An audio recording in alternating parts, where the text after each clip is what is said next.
Hello, everybody, and welcome to another exciting episode of Main Character Syndrome. I'm your host, Cheesymanfredo, aka Alice, and with me here today, and always, is my life partner, Julian. Say hi, Julian. Yep, that's me.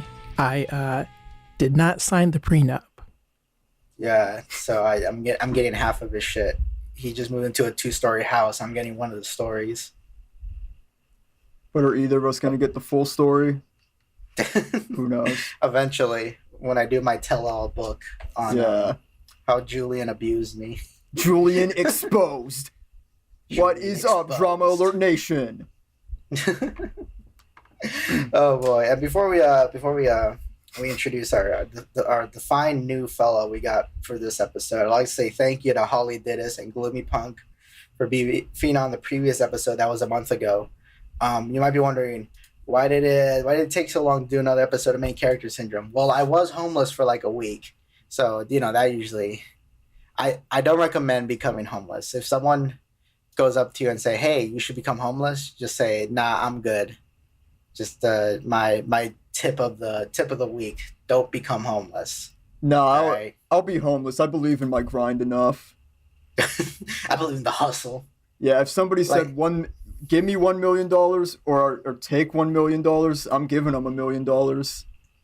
I think it's fine to become homeless if you're hustling, like if you're selling like drugs, then it's okay, because I think it's like the perfect lifestyle to live.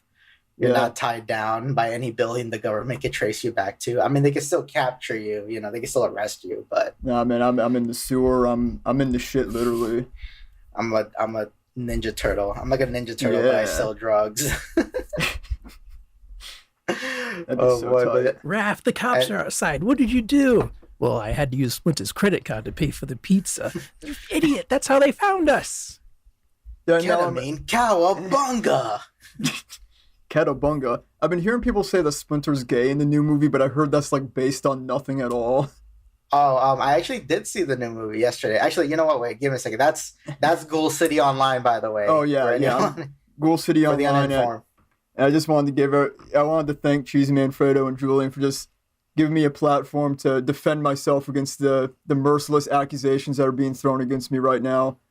Yeah, people are saying both sides. Both sides. People are saying that I'm not the GOAT, and I'm not going to have that. Ghoul had no way to know that those were minors he was speaking to. He had no way to know that. We all made that mistake before. Yeah, what? Hold up, pause. That's not what I'm being accused of. Oh, that was last year's allegations. My bad. That was last year's allegations. I've grown. New year, new allegations. Yeah. A year before that, they accused me of selling weapons to terrorist groups. I did that shit. Oops. They said you were funding South America right-wing Contra groups in order to overthrow Bolivia. I said Contra? I love retro gaming. But anyway, back to gay Ninja Turtles. Yeah, when I first heard the news, before I saw the movie, I was like, oh shit, so does Splinter give Shredder Dome in this new movie? Yeah. Because I think that'd be groundbreaking. That hasn't been done before. But okay, I watched the movie. A good movie, by the way. It's fun. It was a fun movie, and that's the most I wanted. I just wanted a fun Ninja Turtles movie. Splinter does end up with another mutant. I think the problem though the reason why people think Splinter was gay was because no character in this movie is good looking. Everyone's ugly. Even the humans. Yeah. Right, but even to kind of and I think this was on purpose. They kind of have that classic Nickelodeon ugliness, kind of how the humans of Rugrat look fucking ugly. It's they all look just fucking destroyed. Yeah, what's the name of the company? Klasky Chupo. Oh yeah, Klasky Chupo. Yeah, those maniacs. all the humans are so Klasky Chupo core. But I think it works with no spoilers, but with the final lesson in the movie, I think it makes perfect sense to make all the humans just look fucking ugly. Nice. Shredder ends up with a character called Scuttlebug, and in this version they make her into a female, but they keep her ugly, right? You couldn't really even tell that she's supposed to be Yeah, she was not passing. Like a female. Right, exactly. What's funny though is that Scuttlebug was, I think, a guy in previous versions, but this movie gender bends like a handful of the mutants just so there's some like diversity in the mutants, you know. Yeah, I mean, I like to never would have imagine that known. Seth Rogen personally asked for that. He said, "We need to make this diverse, a diverse cast of mutants." I'm Seth Rogen. Half of the turtles are voiced by black voice actors, so yeah, it works. I knew that Splinter couldn't be gay immediately because I knew he was voiced by Jackie Chan, and that's just not how he rolls. Yeah, there's the whole fiasco. Jackie Chan said, "My daughter gay? Not anymore." No, I have no daughter. What are you talking about? There's some gay woman, not my daughter. I, Jackie Chan, am announcing a new sequel to Project A. It's called Project Gay, where I take down the gay. It'd be like a whole movie version of that scene in Rush Hour where he says the N-word, then beats up everyone in the bar. and Chris Tucker's like, "Don't worry, guys. I gave him the N-word pass." He didn't. He kind of did. Like, he basically says, "Here's how you use this word," and then he did. Yeah. He was teaching him English, even though he already knew it.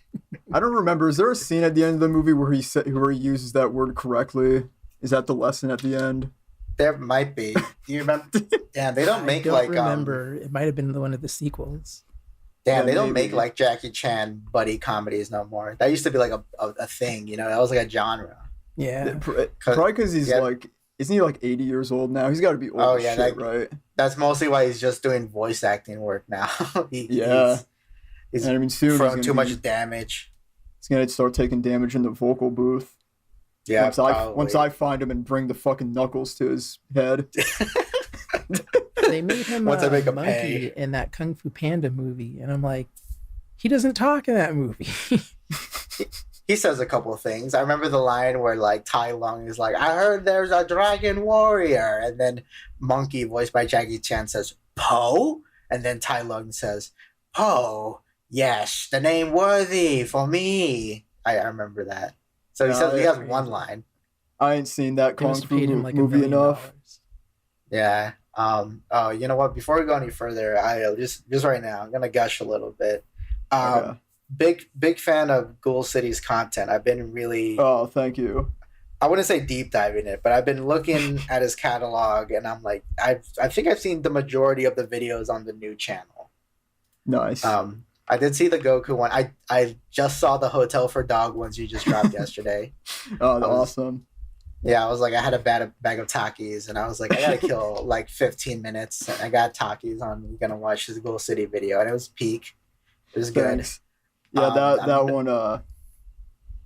Yeah, the story at the beginning where I talk about Mimiori, that is completely true. That was supposed to go on her channel, but she was too busy. I guess doing your comic Extra Souls. Yeah, I guess not doing my comic because it took her a fucking year. No, no, it's okay. She's busy. She had a wage job. Yeah, dude, I've been. Oh man, speaking of not working on Extra Souls, you know what's hard to do when you're homeless is work on a book. That's hard. Oh yeah. Yeah, and what sucks is I was thrown right back into like my day job right when I moved in. So I just had no time. I had to work like 6 days straight. I was gonna ask for a day off, but then like I kind of changed my mind. My supervisor asked me like, "Do you still want like one of the days off?" And I said, "No, I think I'm just gonna raw dog these next days." And then he did not like that I used the phrase "raw dog" these next days. Not a fan that I said that. I said I was a hard ass to my supervisor, and I could just like visibly hear her scowl. I relate to your struggle you're talking about. You know, this Hotel for Dogs video should have been out a week earlier, but my AC broke. So, you know, I was basically in the trenches with you there. You were like in the real Hotel for Dogs. It was a Hotel for Dogs because it was 85 degrees in here for a full week. You're not wrong. Yeah, I sent a bunch of strongly worded emails to my landlord, or I guess it's a company. I don't know what to call it other than landlord, but I sent a bunch of strongly worded emails. Got an HVAC guy out here, and now it's too cold. Now I'm shivering. Damn, I want to send him an email saying that was cold in here. I bet they'll fucking shoot me in the head. They come by and they just wreck your AC. They're like, there you go. I think. Oh my god, just nothing's good enough for you, Ghoul. Always it's too cold, it's too hot. Oh, speaking of the workforce, I would just like to give a super special thanks to our representatives at the WGA. Thanks to the talks we've had with the Writers Guild is what has allowed us to resume work on Main Character Syndrome. Oh, yeah. Yeah, unlike some of those other podcasts out there, we pay our writers. Yeah, true. We have a whole team of writers coming up with feeding me all the bits that I say. People don't know this, but actually Tim Robinson works on this podcast. Oh yeah, true. Not hard. Yeah. Not hard, but he works on it. He's in the room when we're writing the jokes. He's in the room. Yeah. He doesn't give any feedback, but he's there. He's on his phone. He's on his phone playing Marvel Snap, and he plays it with the full volume, so we constantly hear like all the fucking audio bits. We hear his phone say Hulk smash all the time.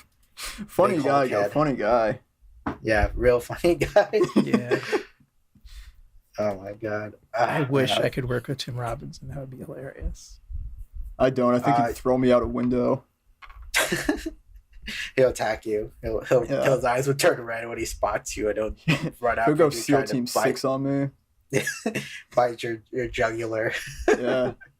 Make you bleed out on the ground. Hollywood types, they scare me. They'll do some crazy shit to me. They would do some crazy shit. Yeah. Oh, you know what's a funny thing about after I saw the TMNT movie, I watched some interviews, and there is a scene in the movie where they do the one joke where they're watching like a movie, and the movie's like in live action, like it's an actual clip from a real movie, like they're watching Ferris Bueller Day Out, and I heard that originally they wanted them to be watching Superbad, but like they realized there's no clip from Superbad that we could put in a kids film. Not one scene they could have taken. Yeah, there isn't like any scene in the movie, which is not too bad. Great film. Oh yeah, love 10 out of Superbad. 10. 10 out of 10 film. Why the fuck would you change your name to Muhammad? Man, I was gonna say something else. What? Damn, it's really been a whole fucking month since the last episode. Holy I believe shit. we were sucking my dick about my great content. Oh yeah, content's pretty good. Actually, let me go back. What have I seen from yours? I haven't seen the initial D videos. That makes sense. I mean, if you haven't seen the show, it's just gonna be nonsense. Yeah. I'll watch it eventually if I do watch initial D, or if I just break down and I like watch a YouTuber just explain the story. You know what I don't like? I don't like YouTubers. They just like explain a story. Yeah, that's the stuff that I really try my best to not do at all, because so much YouTube content is. So many people think movie analysis means you recap the plot. Jesus Christ. Sorry, what? That's kind of low-key what happened to like Austin Connell. You know Austin Connell? He's like a YouTuber. Yeah, I've seen a few of his videos. Did he used to do that kind of stuff? Well, he's doing that now, which is kind of like he's kind of interesting, because I think his best video is probably the one where it's like, oh, I made a bad movie when I was a young, and I was like, oh, this is a pretty relatable story, because I was pretty into filmmaking when I was a teenager, and but all the other videos after that have been kind of like a lot of hit and misses. He's really like doing this kind of like, he funded like a 3D animated movie because he's trying to do like a public domain like superhero universe thing. And originally I thought it was just a bad idea. Someone's gonna make Pedophile Man. Well, what he's doing is that he's just going like back to like superheroes that are already in the public domain, and he's like putting them in their own universe. Okay. And you know what's kind of like, I think this is kind of like sad in a way. Not the whole like public domain cinematic universe, but the whole he made a video where he talks about like, yeah, this is why my movie when I was a teenager sucks. And I'm like, okay, cool, that's very insightful of you. And then he talks about his new content and the stories he's gonna do, and I'm like, damn, these stories suck too, dude. I don't think you improved, dude. Yo, I don't think you got better. I don't think you got that dog in you. Yeah, I don't. He like, yeah, he has like the most dogless eyes I've ever seen. Yeah, He doesn't got yeah, that dog in him. yeah. That's the thing I just try to avoid doing in YouTube content is just try and do some shit that no one else is doing. Because every YouTube video is like a 19-year-old British boy going like, "The Legend of Zelda: Ocarina of Time was an iconic video game that ushered True. Link into the 3D era." Like it's like how many Ocarina of Time retrospectives do we need? Right, exactly. It's too many. I've been saying that Everyone's with doing comic this. book videos as well. Like they'll just Right. take out the speech bubbles and then read the comic to you, and I'm like, this is Yeah. dumb. I can just read the comic. I'm not a baby. Yeah, no, you gotta assume you go off the assumption that either your viewer doesn't care and just wants to watch you analyze it, or like go off the assumption that they've seen it already, so you can just like, you know, explain what obviously the scenes in Hotel for Dogs were about.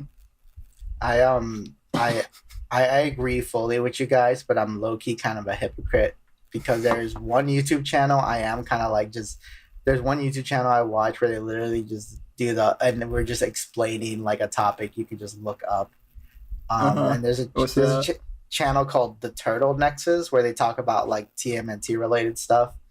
Okay. And they just like go for the history of specific characters. And I'm pretty sure the guy who runs the channel is doing like an AI voice, and he's doing the fucking what is it, the what's the name of that one YouTube series where it's like, oh, we describe a movie trailer, but literally, or like we describe honest trailers.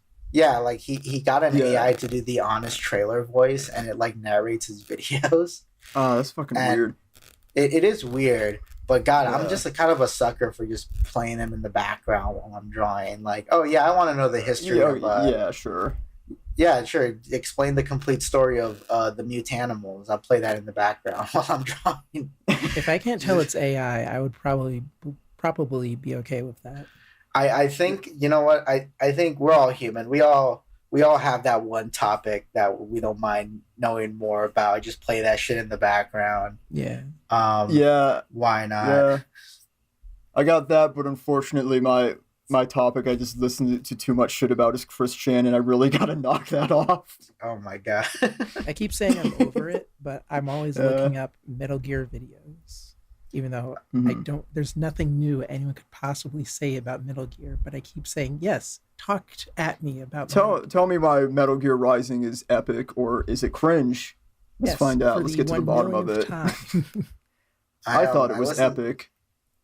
I like listening to like timeline videos for like video game series that like I'm tangentially aware of. Like I did listen to the Metal Gear timeline, which I thought was like, whoa, this sounds epic. Can't wait to eventually play the game, maybe. I listened to the Tekken timeline, which is way more sillier than I thought it was going to be. Because it's just constant like, oh, my son has defeated me. Now he runs the company. Then his grandson defeats him and he runs the company. And this is totally how corporations work. Just one CEO beats up the previous one. They're also... It should be. Yeah, that should be how it works. You need a strong leader. You need someone who wants it. And the stockholders are like, oh, whatever. Who cares? All these guys look the same to us anyway. In my company, the stockholders are going to be literally holding, the stocks of guns. Those are my stockholders. Nice. I like when I see like a timeline explained video for a series that's like extremely straightforward. Like I saw one for. I'm trying to think of like what's like a very simple where like the whole. I can't think of one specifically, but I know I've seen like timeline explained for like SpongeBob or something. I was just gonna say the SpongeBob timeline explained. Yeah, I guess the beginning he gets hired at the Krusty Krab, and then maybe the first movie is the ending. Yeah, that's what I hear a lot too. Yeah. First movie canon ending. Yeah. Where's the Krusty Krab too? They got to add the Patrick show. They have to add Camp Coral on the Patrick show now because those are both prequels. I have for some fucking reason I do have Paramount Plus, and the Patrick show isn't on there, and I wanted to watch a Nostalgia Critic episode. Why you guys own this show? Why is it not on your streaming service? It's weird. Isn't Paramount Plus the one like that's losing like the most money? It seems like it. Yeah, which is they did this huge gamble on. I think the two big things they were hoping people would be attracted for would be like the newest South Park specials and the Star Trek, all the Star Trek series they have there. But even that seems to not be attracting too many people. No, I don't. Like I get South Park's all right, but I'm not. I shouldn't say I have Paramount Plus. My roommate does, so really it's up to him to judge if it's worth it. Plus, apparently you can't watch Yellowstone, and that's like their biggest show right now. Yeah, that's insane to me. I'm fighting everybody. I can't miss Yellowstone. God damn it! No, I need it. I'm gonna explode. That's funny about when you're like too online poison and you're not like fully aware what like the regular people are watching. I have no idea what normal people watch. Like this a fish screensaver. Yeah, like I'll ask my coworkers. Like my coworkers are kind of interesting because like they don't have hobbies. At least 3 of them, like that job is their hobby, from what they tell me. And some of them even come back to the job just to hang out, which I thought was like, this is just so damn. Do you guys not behavior? Like, I guess, but it seems to be just the norm here. So I'm thinking like, is everywhere like this? Is every job kind of like this? Where dude, your manager actually got them to be a family. We're not coworkers. We're a family. It worked. we're La Familia over here. Oh my god. It's that kind of relationship that allows my supervisor to ask me to do overtime on a Saturday, and then it's just implicitly assumed, oh yeah, Jillian will totally do overtime on Sunday too. She doesn't even bother asking. Damn. That's bananas. I hate bananas. That kind of happened to something like that happened to me where like tell me if you've been in the situation where your bosses ask you, oh, what time are you available? And then you say something like, oh, I'm free literally every day. And then they just schedule you every day. Yeah. No, they got me on a strict Monday through Friday, 6:30 to 2:30. Damn. I'm on that early morning hustle. I'm at that late morning hustle. I spend 1 hour on the late shift and I hate it because there's one coworker that doesn't like me. And she's always like shit talking me. And it even got to the point where she was just comfortable doing that, like when I was earshot or if I'm just in the room and she doesn't give a shit. And last time she did that to me, I literally just like, before I left, I made sure that, because I mean, I don't mind saying this, 'cause I'm pretty sure none of my coworkers will ever listen to this podcast. But basically, I did valet. I'm doing valet, and like there's one car coming in. And right before I was about to clock out, there's one more car, and I was about to put it down into the garage. But I hear her talking shit about me while I was like writing up this car. And I was like, fuck it. And I just left the car there. And what was so beautiful is that car was like parked in a very awkward spot that if more cars show up, it would start clogging the driveway. And as I was driving away, I looked real quick, and yes, cars were pulling it, and it was hella clogging the place. And she was like by herself. And I'm like, well, fuck her. And I just drove away. A supervisor did DM me saying like, yo, what's going on? And I explained to him. And what's good though is that supervisor was like there when she was like shit talking me. And I guess he assumed it didn't bother me because I didn't say nothing about it. But in the back of my head, I was like stewing, and I didn't want to get the whole screaming match with a coworker. But yeah, he talked to the person, and this person now kind of just like silently avoids me, which is good. I much prefer that than like. I wish this happened to me because it'd be. Oh, sorry. What? It'd be a different story. Yeah, I was just gonna say this happened to one of my buddies last night. It'd be more interesting if it happened to me, but unfortunately, I don't do shit. But my buddy was telling me he walked out of his job last night because his manager was high on coke and kept like drooling snot all over the pizzas. Oh my god! Damn, that's wild. Yeah.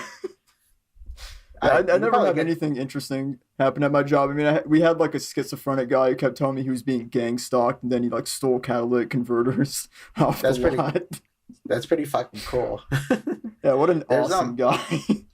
The place where like I valet, there's like a lot of like homeless people, but it's also like a touristy spot, and they will just walk on the driveway. And all my coworkers like hate the homeless, and even like half of my coworkers want to become cops. So you already know the vibe of the place. Yeah. And they'll scream at the homeless to go away when I don't tell them anything. They start walking on the drive. If a homeless person starts walking on the driveway and they're like, you start doing the Phil Collins, you'll be in my heart. No, it's one family, whatever, where they do the hand thing. Yeah, they start doing people. Yeah, that's me. That's me doing that to them. I just let them be. I don't care because like I do the bare minimum at that job. I just do enough. Of course.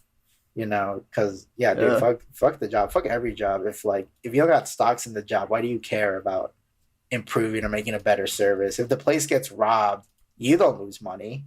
You're good. Yeah. I'll rob it too. I don't give a fuck. Yeah, exactly. I'll say this next part like off when we're not recording about the more sus things I do under the job. Yeah, we're talking huffing computer duster. We're talking jacking off in cars. Yeah, I do lines of coke inside people's cars. I do it. The more expensive the car, the more likely I'm going to do coke inside of it. Yeah. And what are they gonna do? Someone put coke in my car. Oh, okay. Lucky. Wah. I got free drugs. Epic. So, it's been an interesting couple of weeks. Yeah, you've been through the ringer. You've been through Dante's Inferno over here. True, literally Dante's Inferno. Yeah. Down and about. I'm just in a small Midwest town. Everything's cheap. I live off like $2,000 a month. Over at our place, it's not too expensive, but it's still pretty like it shouldn't be this much. Yeah, you're like in LA, aren't you? No, I'm in SoCal. Okay. But I can like drive to LA. Actually, last time I drove to LA, what really fucked up my car was like the last like straw. Oh, yeah. Actually, what's kind of funny is I guess this just happened, but the whole fucking about the whole super mega controversy. Yeah. Oh yeah, that's been wilding about. It might be old news by the time this comes out, but I did learn about that like months before it dropped because I'm actually friends with Lex. And when I went up to LA, I went to her housewarming party and I asked her like what she'd been up to because the vibes that I got from Twitter was that she was homeless or something, and she was telling me, and she didn't give me all the details, but she did. Like I did learn earlier on about what Don did and how like Super Mega react to it, and I was like, oh fuck. And she did tell me that she was originally gonna do like a twit longer or something, but I guess she just did a video because more people are likely to watch a video than like read a twit longer, Right. Most people would just like listen to a drama YouTuber read the twit longer than like, actually read it, right? So it was like the smart move. But yeah, I knew ahead of time. There's a handful of like big Twitter artists that I know that done like fucked up shit that I'm just waiting for the news to drop. I'm just waiting. Yeah, I assume it's most of them probably. Oh yeah, I assume they're mostly all like evil people who like throw babies out windows, kick dogs. Especially big Twitter artists like Mimi Ori. She's the worst. Yeah. No, I remember I'm in, their private Discord, and they're always just in there talking about like what sort of dastardly things can we do today. She's talking with like Dylan and Matthew about like, I was thinking maybe cut the brake lines on someone's car. I was thinking maybe I'm gonna throw a rock at the next person I see. And I'm just like, man, that's weird. They're coordinating which parts of the city has the highest population of homeless people, so they could light them on fire while they're sleeping, coat them in gas, and light them. They're all like, they all moved in together, and they came on like a live. They have like a webcam on, and I was talking to them on their Discord, and they just had like a map with all sorts of like circles drawn around it. And it's like, what the fuck is this? What's that map doing? They got the words "enough is enough" written on the map. Yeah, they did. Like we're joking around here, but they did. They're evil people. They're not good. Yeah, people.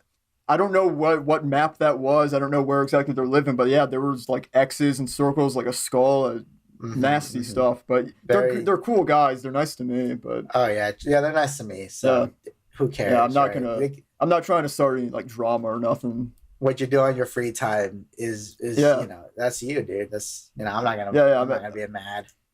Like I could say something, but then the next chapter of Serendipity might not drop, and the next Broski's Let's Play that I've been waiting 4 years for might not come out. Exactly. That last one was actually just kind of rude. Oh wow. I love the Broskis. They upload the Broskis very every other month or something. Yeah. I have no strong opinion about the Broskis because there's not enough episodes. They're not even worth my time. No, we're big fans of the Broskis. We've had them on. Yeah, we had them on before. The Broskis are great people, excellent people. Terrible upload schedule though. We love the Broskis. Oh boy, that's Trump talking about the Broskis at a rally. Oh, is that Dylan and Matthew? Dylan and Matthew. Great guy, great podcasters. Not as good as me. Not as good podcasters as me, but they're pretty good. They're pretty good. The Broski podcast. They should let if Trump goes to jail, they should let him do a podcast in jail. That would be so tight, actually. That would be hilarious. That's like the one avenue he has not explored. Just as politics aside, he's a funny guy. Oh yeah, no, he's the really funniest president of all time. True, in recent memory, Oh yeah, I mean, Obama. That clears most presidents' funniest moments. True, exactly. Yeah, and luckily we're in the age where you can record presidents, unlike back in the day. Yeah. When, I have no idea. I don't know what President Chester sounds like. Yeah, exactly. I don't even know if that's a real president. It could be. There's a lot of them motherfuckers. Yeah, they're 50. I don't know. Saw one for every Super Bowl. Speaking of presidents, I saw. Who are you voting for? Speaking of presidents, I saw this one tweet talking about how Orochimaru was at Naruto's wedding, which is very weird because he's like a war criminal. He's literally like a former terrorist at Naruto's wedding. Yeah. At one point, this guy anime go. Yeah, but a part of me was kind of thinking well, that kind of makes sense because Naruto is like ninja president, and it should be expected that there's a couple of war criminals on a president's marriage, guest list. There has to be. Oh, sure. Yeah. Yeah. I mean, there's so many fucking rules of war. How am I not supposed to break one of them? Right, exactly. No one goes into war to follow the rules. Come on. If I'm going to war, I'm playing to win. Fuck your hospital. I'm not gonna let your guys get better. Fuck your hospital with non-enemy combatants. I don't give a fuck. Orochimaru was also a friend of Naruto's mentor, right? So Naruto was probably yeah, that's my uncle. Damn. Really fucked up. Really fucked up family. Yeah, Naruto's he's a ride or die kind of guy. If you're cool, you're cool. Yeah, whoever you did bad stuff to, they probably deserved it. I've never seen Naruto, by the way. I have that's some pretty Naruto's... accurate. He forgives everybody for no reason. Yeah, that's how anime goes. It's funny how most Naruto, I'm looking at I just went to the store earlier, went to the comic book shop and seeing all the Naruto store. There's still Naruto merch, it's still abundant at stores. But what's funny is that it's still Naruto and Naruto Shippuden stuff, and it isn't anything from Boruto. And it's damn, no one's fucking with Boruto. I mean, I don't hear anything good. Every time I hear Boruto news, it doesn't sound appealing at all. No, I've heard. I know a little bit about Boruto. Isn't that they have jutsus in the gun? There's gun jutsus or something now. They got guns now, so they don't need ninja arts anymore. Yeah, I mean that could be cool. There's that I think Christian Bale movie Equilibrium where they do gun fu, and that movie's tight. Yeah, that is pretty cool. You're a big fan of movies from that era. Oh yeah, it seems like it. I love the early to mid 2000s. Have you seen Existence? No, what's that about? It's a what is that guy's name? It's a David Cronenberg. It's a David Cronenberg movie. Yeah, I haven't seen it. Okay. It's like a world where video games are interfaced through biological connections. And our main character is a guy who has the energy of like a dude playing an MMO, and he has no idea what he's doing. Okay. And he does like epic shit. Kind of. Everyone in Existence is kind of like a dweeb in a good way.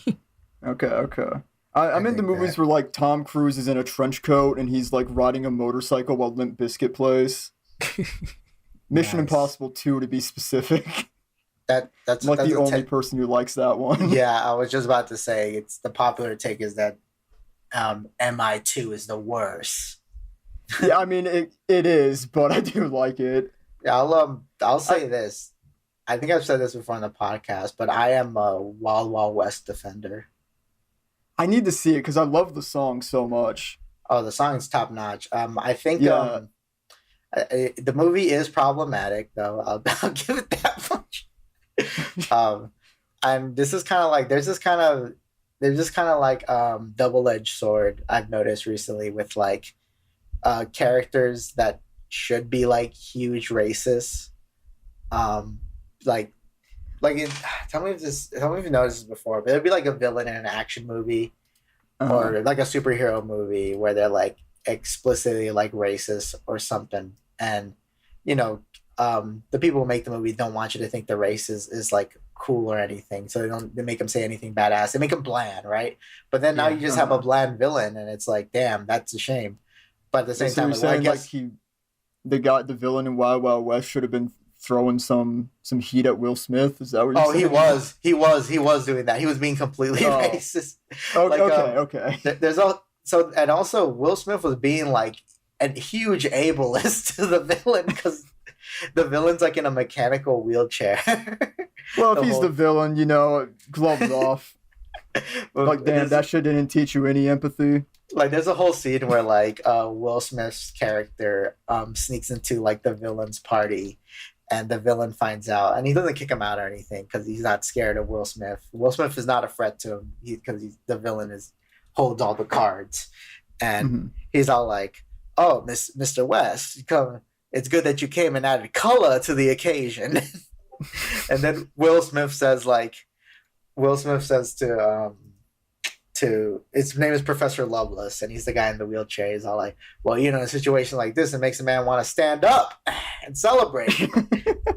That's basically their back and forth this whole time. I like that. The whole movie. Yeah, it's great, but it's that's like we were talking about earlier, Rush Hour. The whole movie is just black people jokes and Asian people jokes. Right, exactly, and it's non-stop for 2 hours.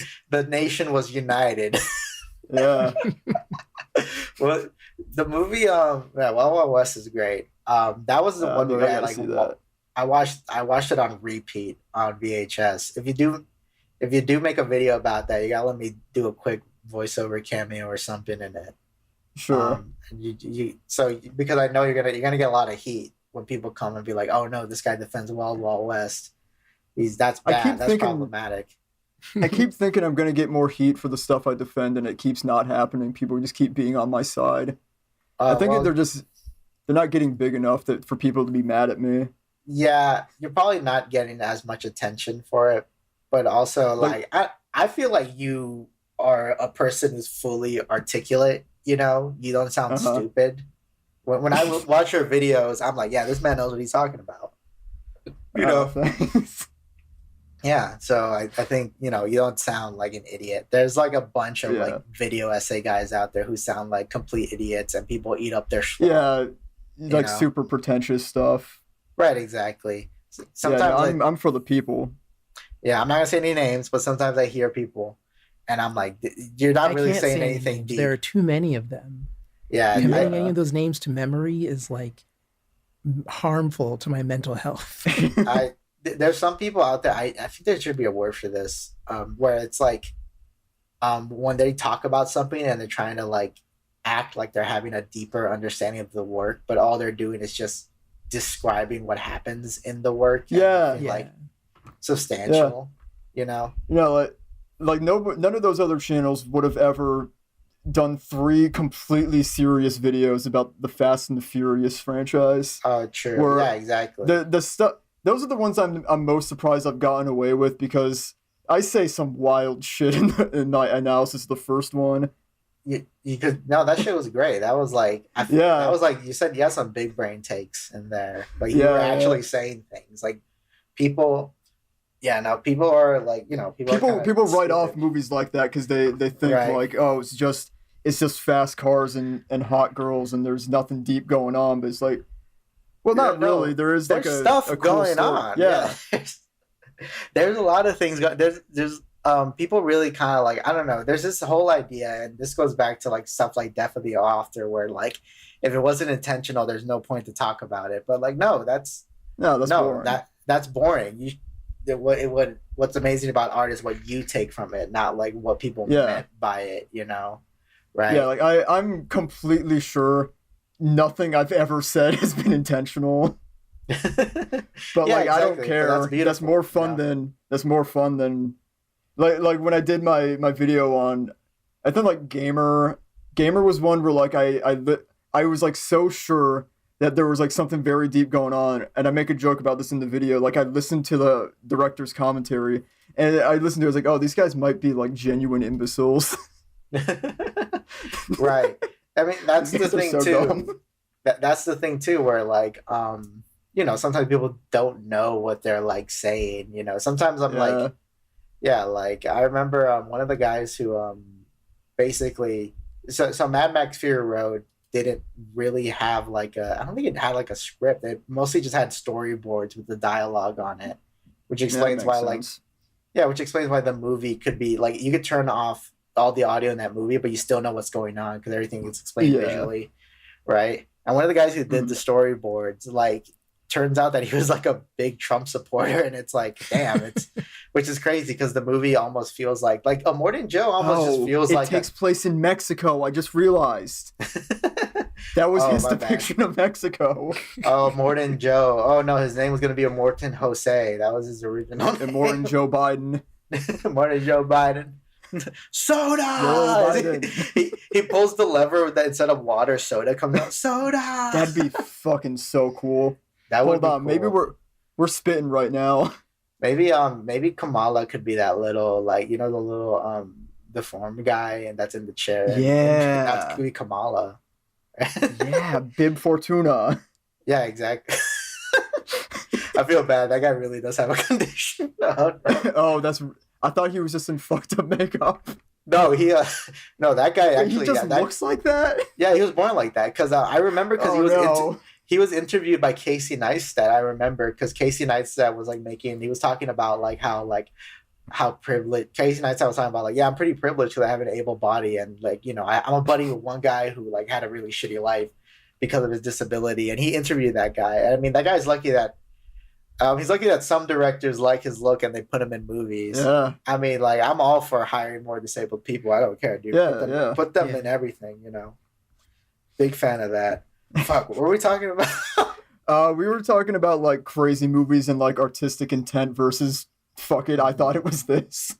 Yeah, true. I know I had a couple of movies like that because fuck, I'm trying to remember. I really like the movie. You ever seen Pain and Gain? No. Isn't that like Dwayne Johnson and like Kevin Hart or something? It's like, if the best way to describe it is, I think Michael Bay was trying to make a Coen Brothers movie. Okay. So it's very because he's like if you ever look through Michael Bay's filmography, it's very obvious he's like a fan of the Coen Brothers. I think I described that movie as like, okay, you know when people say shit like, oh, you're not supposed to idolize them. I think Pain and Gain is the only movie that does that right, where like, oh, I don't like these guys, and the movie's trying to say like, yeah, that's the point. These are terrible people. I haven't seen it yet, but another movie I think is probably also that. There's this Mel Gibson, Vince Vaughn movie. Mel Gibson already. Nice. But it's called Dragged Across Concrete. It's about like 2 cops who get fired for like being too brutal with someone they were arresting, and then they just decide to keep being brutal to criminals. That's epic. That was supposed to be the message of Dirty Harry, but everyone got filtered. They don't understand that you're supposed to hate Dirty Harry. That's the funny thing about things like that. Where it's like, oh yeah, you're not supposed to like this guy, but they give him all the badass lines. He's all in the cool scenes. He looks epic. All he does is cool shit. Yeah. Right. Exactly. That was my take on the first Fast and Furious. Is that Vin Diesel like manipulates Paul Walker and the entire audience? When you said that in my head, I'm like, that's so big brain. When I heard that, I was like, that is such a good ass take. Because he's such a piece of shit in that movie. Oh yeah, definitely. He's putting so many people in danger to steal DVD players, and not for any noble reason. He just kind of wants to. Mm-hmm. True. Shooting harpoons at truck drivers. PlayStation 2s. He should have been. Yeah, then I would have related to him more. It would have been worth it. JK, I never had a PS2. I just jumped over to PS3. I was just more of a Nintendo guy growing up. I had PS2. My dad and I would play Grand Theft Auto San Andreas, and it turned me into a normal guy. Ghoul, by your voice, I could tell you had a PS2. You just have a PS2. Oh yeah, there's a PS2 actually on my computer desk right now because 2 months ago I did a live stream of playing Fast and Furious on PS2. How's the game? Did you say it lives up to the movie? Well, it's just it's based off Tokyo Drift, but it's literally just you're in Japan and you either race on mountains or you race on the highway. And I'm really fucking bad at it, and my audience was not happy about how bad I was at it. That sounds like a game that Pan Pizza would talk about. That sounds like maybe he just talks about games nowadays. Yeah, but he only talks about Xbox games. It seems he jumps around. Apparently, this didn't come out on Xbox, so he'd be fucked there. True. Oh man, what was I gonna say? Is there any movies you like, but you feel promote stuff you don't agree with? Not that I can think of right now. No. I just thought of one. Barbie. Just kidding. I'm a big fan of. You ever seen the Police Story movies? Oh yeah. Yeah. I've seen the first one. The second one's great. The second one is literally and they go to the fireworks factory. Oh fuck yeah! Yeah, it's great. He's in a firework factory fighting the fucking. In the second one, it literally starts where the first one ends. This guy's just having a shitty week. the first week he's framed by the mafia, and then the second week he's framed by terrorists, serial arsonists who are exploding places in China, and he's got to stop them. And it ends with a giant duel at the fireworks factory, and they deliver on the promises, because one of the guys is a fireworks expert that he's fighting, and who also knows martial arts too. So it's he has two. That's his advantage over Jackie Chan. Oh, I'm so fucking in. Yeah, he could fight Jackie Chan toe to toe, but he also has firework powers. And what I mean is that he has the the poppers, he has the deadly version of those. They're massive one that he's just chucking at Jackie Chan, and he's just fucking he's just getting constantly hit by these almost mini grenades. Oh, that sounds awesome. 10 out of 10. There's a John Woo movie called Hard Boiled where the finale is literally an hour straight of just this hotel exploding while everyone's having these Max Payne gunfights where they're jumping around and diving through broken glass. Oh fuck! And everything's exploding. Ooh, I heard about Hard Boiled. That one needs to be put on my list. Yeah, I think it's just free on YouTube. I think some guy uploaded it. I found Inglourious Basterds just upload in full on YouTube the other day. Was it in a different language or? No, it was in HD. It was in English. Didn't zoom in or it was just straight up Inglourious Basterds. Been uploaded for 3 years. Speaking of John Woo, I highly recommend his movie The Killer. It's hilarious, and I don't know if it's. I think I've seen that. It's about remember, a hitman who is doing a job, and then over the course of his job, this is the beginning of the movie, his gunfire accidentally blinds a woman, and he feels so bad. He's I will quit killing people, but first I got to do a few more jobs so I can pay to fix this woman's blindness.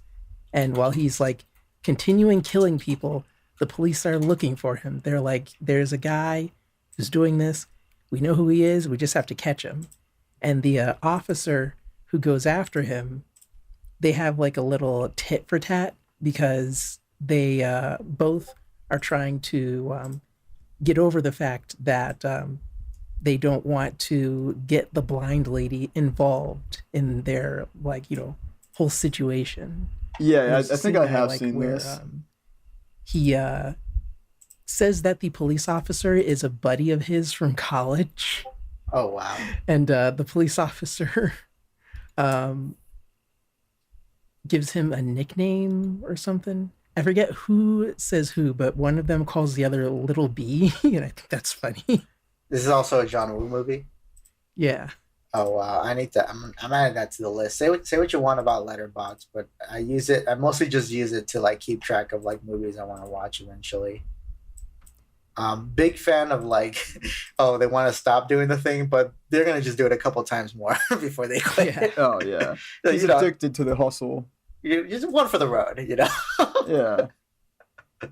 That's pretty great. I don't want to spoil it, but it is very John Woo-ish in terms of the final shootout. This Face Off is also a great John Woo. With Nicolas Cage and John Travolta. These hard-boiled posters are great. I just love him, like this like cop with a huge shotgun. He's just holding a baby. Oh yeah, yeah. Epic. Well, I don't want to spoil how ridiculous the finale gets, but there's just so much compounding elements. Oh yeah, big fucking fan. You ever seen Inframan? That's like a some sort of like Asian movie. It's kind of like Ultraman. Chinese, yes. It would have been made. Yes, I've seen it. Yeah, Super Inframan. It's great. I fucking love that movie. I've seen it twice, but for some reason I think I've been huffing too much dust, or I don't remember that much about it. But I remember I liked it a lot. I'll say this because my first intro to that movie. I'm literally just like little ad, but I do have another podcast where me and other buddies talk about tokusatsu film, which is like that type of style of movie. Okay. And we talk more about unconventional ones. So, and it's called the Unofficial Toku Cast, and it's on this channel too. We upload the episodes, and we talked about Inframan, and I mentioned how like this movie's on a list of movies for me that make complete sense, even though they'd be weird to like a normie. This is like the weirdest shit ever to like a normal person, but to me, this movie makes so much sense. Like, I never had a movie speak to me. There's only a handful of movies that like speak to me, and this is like one of those movies. Because every decision they make is like, yeah, I know why they made that decision. I know why they did this. I know why they did that. You know, because I watch a lot of kind of like Toku stuff from that era, specifically like the shows like Kamen Rider and Ultraman, and just kind of like the logic they choose. It's the same logic those shows work on. But I think the beautiful thing and why this movie can only be made in China was that it also like focuses on the Chinese strength, like the martial art performances and their like just the spirit of Chinese bootlegging and just taking ideas and concepts, and and like other places they do that too. But something about does the Hong Kong, like, or not Hong Kong, but does that Dragon Ball movie I talked about, does that one count as the genre you're talking about? Those two, the Taiwan Magic Begins, and both of those are Toku, and we were actually like after I did watch your Dragon Ball video, which was good. Go watch Ghoul's Dragon Ball video. It underperformed. Go watch it. It's a good ass video. I put, because we have a list of movies we want to watch, and I put those movies on the list because those look hella worthwhile. But except for that one scene in the Korean one, otherwise it's okay. It's fine. Yeah. It's fine. I'm used to seeing young child penis. I used to have one. I used to have a young boy penis before. you don't see it in the movie. I when I was editing that, I found myself in a weird position because I was like, well, I want to censor it more, but then it makes it seem like it's uncensored in the real movie. True. I was like, oh, what do I do here? You don't want to accidentally signal to any pedophiles, hey, watch this movie. Yeah. Just in the movie, it's such a small little sensor. If I was that little boy, I'd be pissed off to use such a small sensor, but anyway. Use a massive sensor. Put a humongous sensor. In fact, censor is so much, maybe we cut the scene out. Maybe we censor it that much. It's just so there's just no proper way to film around my massive penis. We just don't shoot the scene. Never mind. Just don't do it. You don't need to translate everything from Dragon Ball. Toriyama was kind of weird and sometimes a lot. True. It was Japan in the 90s. Yeah, they did. Everyone did it, baby. Come on. The poop jokes in Dr. Slump really make me wonder, like, what's going on with that guy? Poop is funny. So, poop is pretty funny. It is. Right? Okay, I believe you. I was gonna ask, you guys ever like have a movie reach into the toilet and grab a poop? What? Oh, okay, cool. Just totally say my question before I could say it.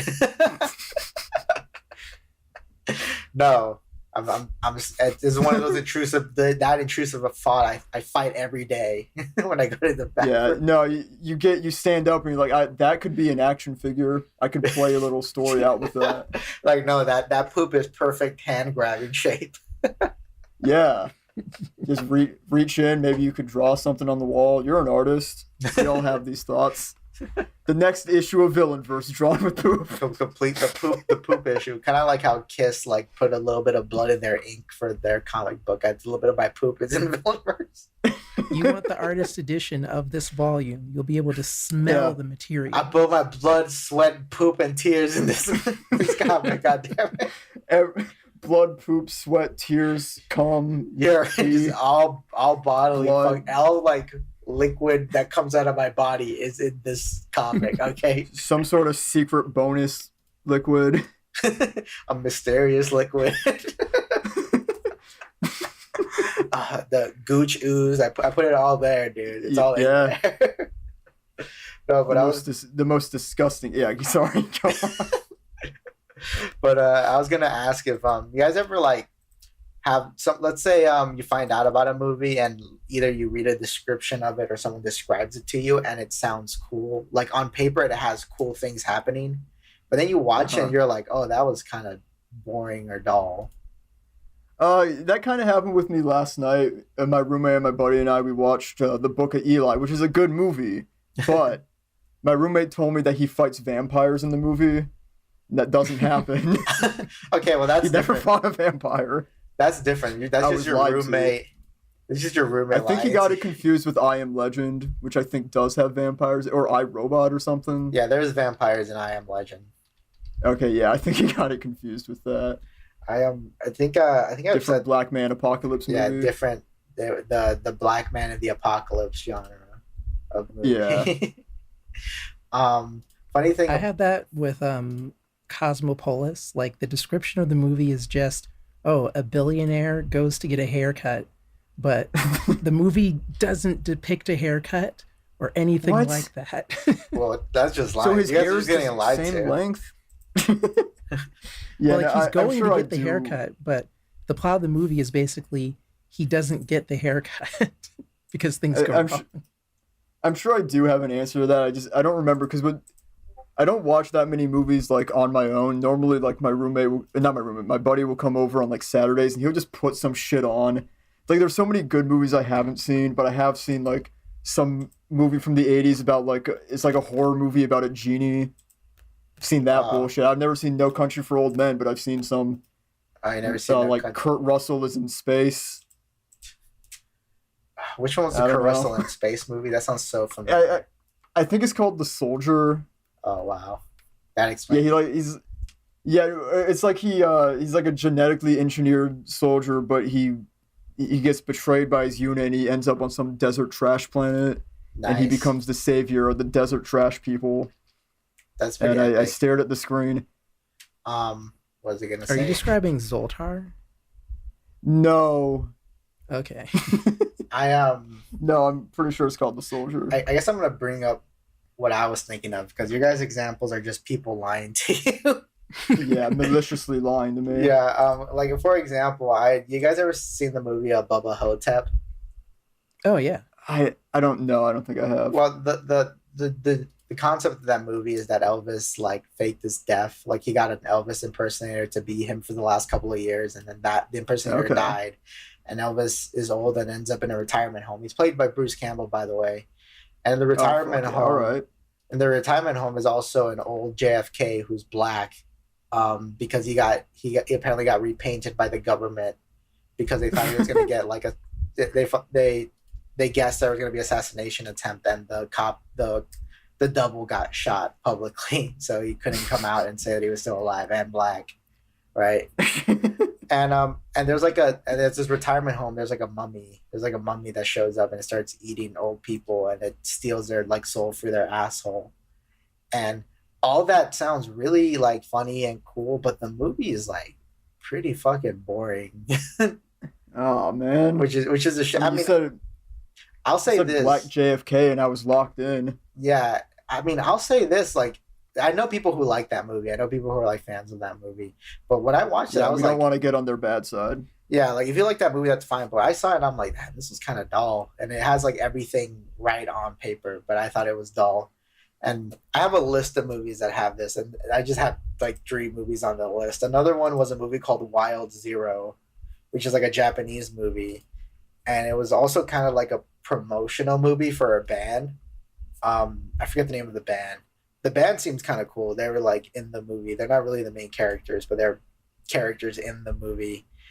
And the movie's like about a zombie invasion in Japan, and then aliens show up, and it's pretty wacky and wild. And there's motorcyclists, and also the movie is like pro-trans too, which is based on everything. Nice. But the movie just kind of like, the movie feels like you're watching like like in the first Resident Evil when they had like those live action cutscenes. Oh yeah. Oh wait, the first Resident Evil game. Yeah, the first Resident Evil game had like live action cutscenes. Okay. So it's like, imagine if there was a whole movie that was just like live action cutscenes like that, but like that's fucking awesome. Yeah, that sounds cool, but it's still another like, I think the big problem with these movies is the pacing. The pacing like kills it. There's like too much kind of like in between time between the moments that you kind of give a shit about. The movie takes a while to get going, I'm the kind of guy that like one of my favorite movies of all time is Killer Clowns from Outer Space, and that's because the killer clowns show up in the first 10 minutes, and I'm like, yes, that's how you do it. That's how you gotta do it. That's some sort of like clown obsession or something. I do, which is weird. No one's ever pointed that out before. I think you might be the first person. You made that whole book about a clown. I did, and I'm gonna. Which I tried to read before this, but I legitimately could not find it. Do I have to buy it? We're talking about Pagliacci. Yeah, I wanted to like. Oh, because I know that's what you're big for, but I clicked on your card on Twitter and it wasn't linked. Oh shit! Yeah, I haven't linked it. I mean, I used to have it pinned on my Twitter, but I put the Extra Soul pre-order on. Yeah. There, and I haven't taken it. Actually, I should take that down because we're not doing pre-orders no more. Funny thing about now it's post order. I mean, look, if you want, I could still like. I'll tell you after. There's some things I'll tell you. I don't want to say it publicly on the podcast, but there could be a way you could get a copy. I could get you. You can still fill out the form. I'll hook you up if you want. Are you talking about Mick Pagliacci or Extra Souls? Extra Souls. Okay. Okay, but basically, let me see if my bookmarks weren't deleted by fucking Elon Musk.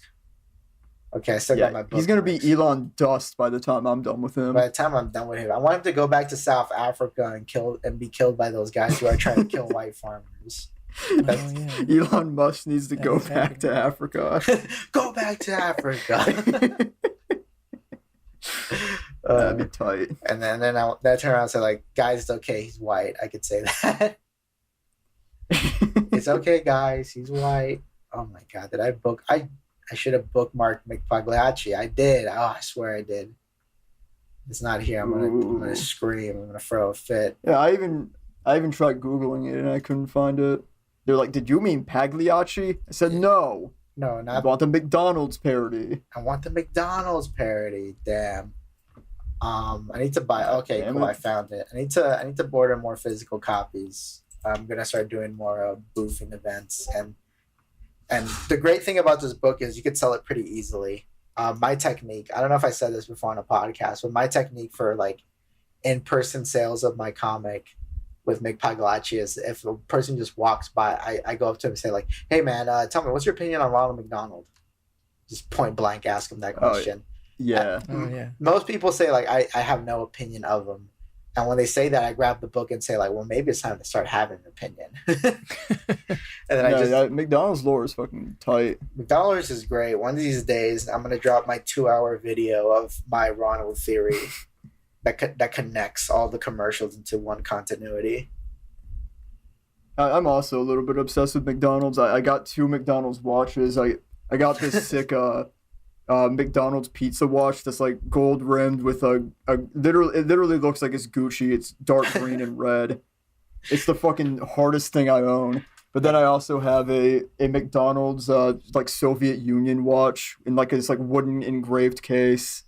That's really fucking like Soviet cool. Russian flags on it. That's really fucking epic. Yeah, it's fucking so sick. Neither of them work though, but it's whatever. I know in China for a limited time they had a McNugget Tetris game. Like it was like a little like one of those little like LCD screen Tetris games, but it was in a McNugget like handheld console thing, and it was like in Happy Meal. That's tight.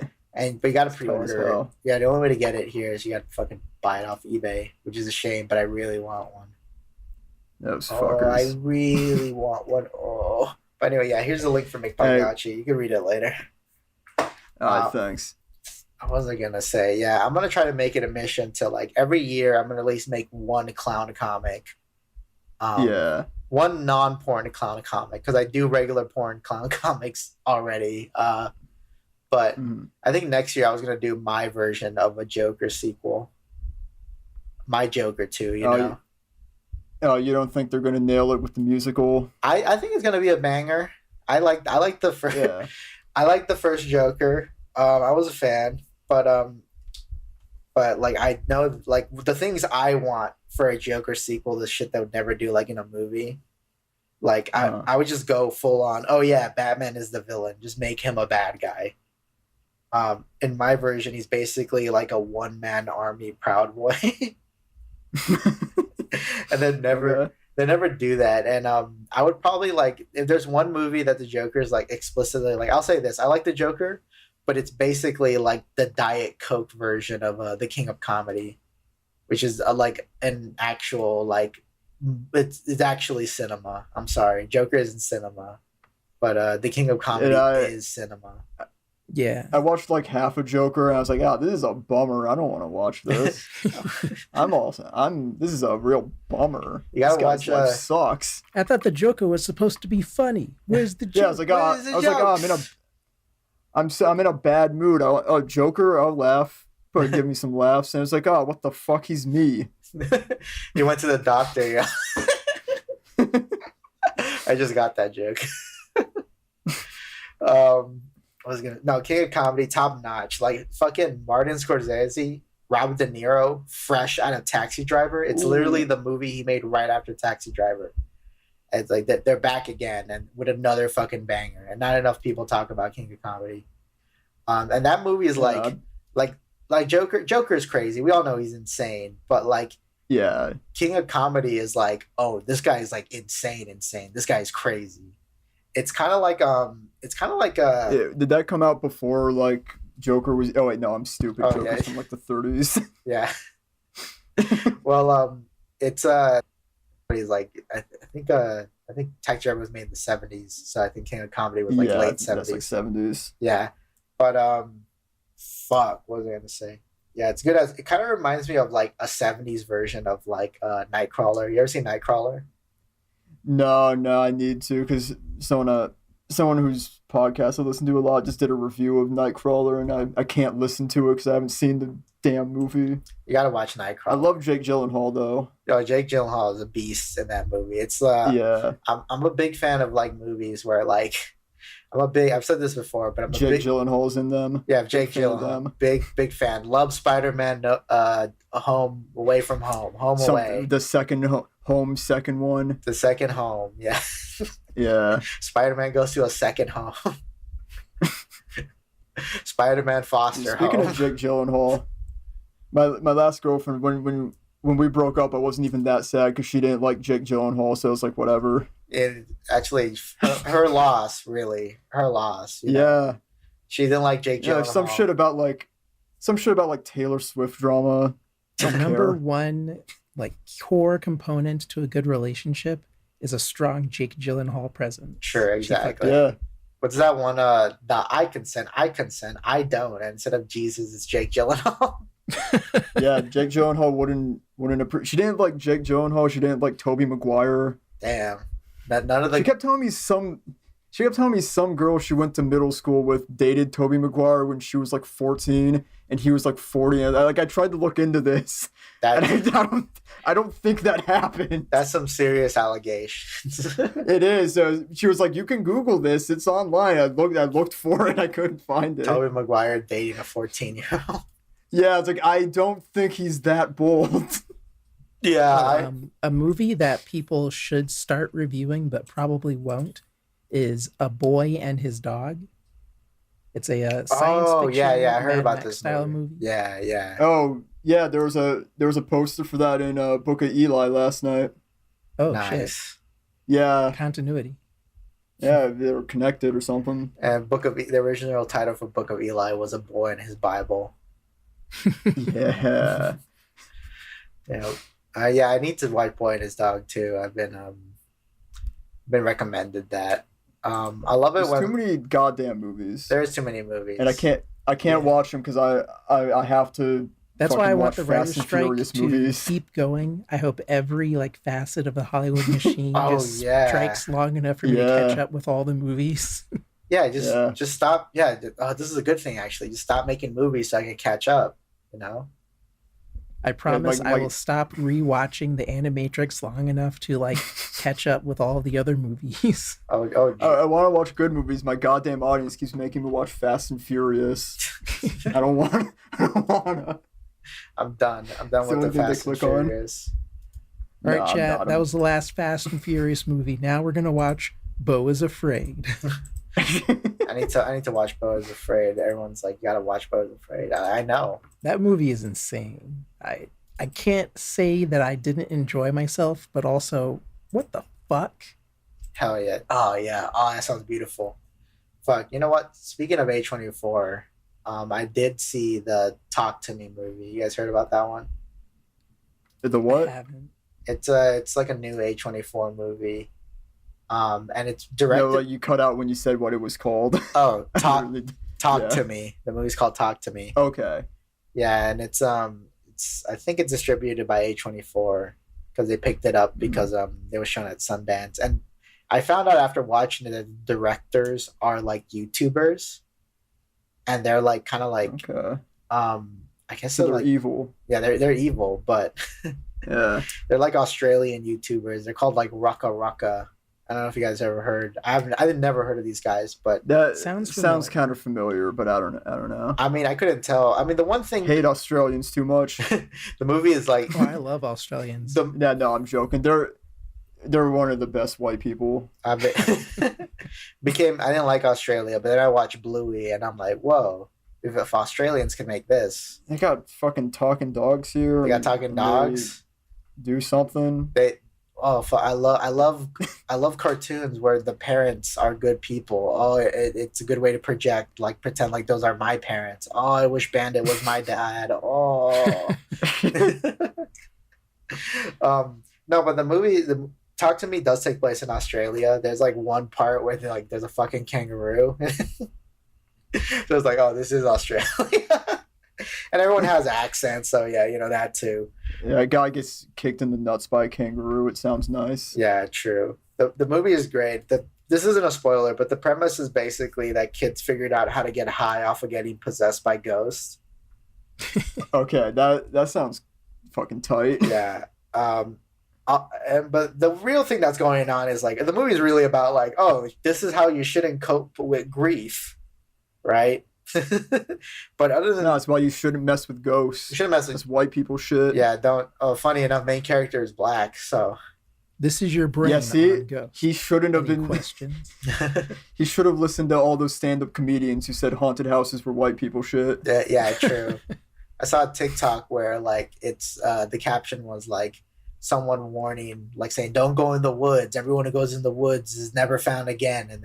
And then be like, then white people be like, and someone animated the penguins in Madagascar doing a little dance in the dark woods, and it's like, yeah, white people do be like that.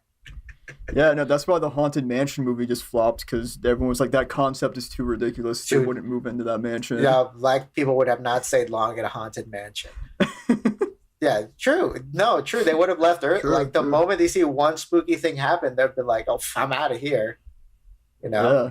Right? Not me. I'd be like, "Let me get out the camera." Zach Baggins, here I come. Exactly. Yeah. Big fan of Jordan Peele naming his movies after things that black people scream to say when they watch horror films. Oh shit! For a second, I got Jordan Peele confused with Jordan Peterson. It's like he makes movies. I get that too. It happens to me a handful of times. Like, fuck, I'm sorry. One's a black guy, one's a racist. One of them got to change their fucking name or something. Maybe Jordan Peterson got to change his fucking name. Change his name to Jordan Penis. Jordan Penis. Or he could change his name to Jordan Pills. Because apparently he's really into pills now. He's obviously red pill, black pill. He's obviously into pills with like the way he fucking tweets. It seems like he's off his fucking rocker, which is I think great. I'm glad that he's going insane. That's funny. Yeah. Tweeting about clean my room. Why don't you clean up your act? Clean up your fucking act, you disgusting piece of shit. Fuck. Oh my god. Someday I wish I could see a picture of Jordan Peterson and not have to punch my monitor. You know how expensive that is? Just going through fucking monitors. It's a big pile of them behind me. Americans suffer from Jordan Petersonitis. When they see him. I'm tired of these Canadians thinking they can tell us what the fuck to do, dude. So fucking tired. Yeah, clean my room. Why don't you clean your fucking wildfires up? Jordan fucking Steven Crowder. I don't even get why is that guy so like dick riding America? He's a fucking Canadian, dude. Stay in your lane. You know, America gave him the opportunity to be an Arthur or something. Fucking love that. Fucking love that fun fact. That was like he played the one explicit like black kid in Arthur. Yeah, he was also Jewish. What was the brain Jewish in Arthur? Yeah, I didn't know that. Yeah, I thought that's what makes it even weirder. I thought Francine was like the one Jewish character in Arthur. Oh, you're right. I'm getting them confused. You're confused just because their brain celebrates Kwanzaa. Yeah, just because they're all little like bear aardvark people. Yeah, there's some, but they're like a bunch of gay rats or something. Yeah, they're a bunch of gay rats. Speaking of gay rats, we did talk about the TMNT movie. And earlier we were talking about how people would like not like would put certain there would be things that their movies are like saying, but they themselves have no idea what the fuck their own movies are saying. There's no way you can miss the point of TMNT because they explicitly just say what is going on. There's like literally a whole scene where it's like they take the South Park approach. Well, it's basically the bad guy who's played by Ice Cube called Superfly is like, come on, Splinter, you're on. I learned something today. He's like, come on, Splinter, you're racist against humans just like me, Splinter. You should be on my side. And then Splinter's like, no, being racist against humans is bad. And then they chuck the giant machine that Superfly was building at him, and Superfly falls into the ocean. And they're like, yeah, we did it. We defeated Superfly. But then the machine we destroyed racism.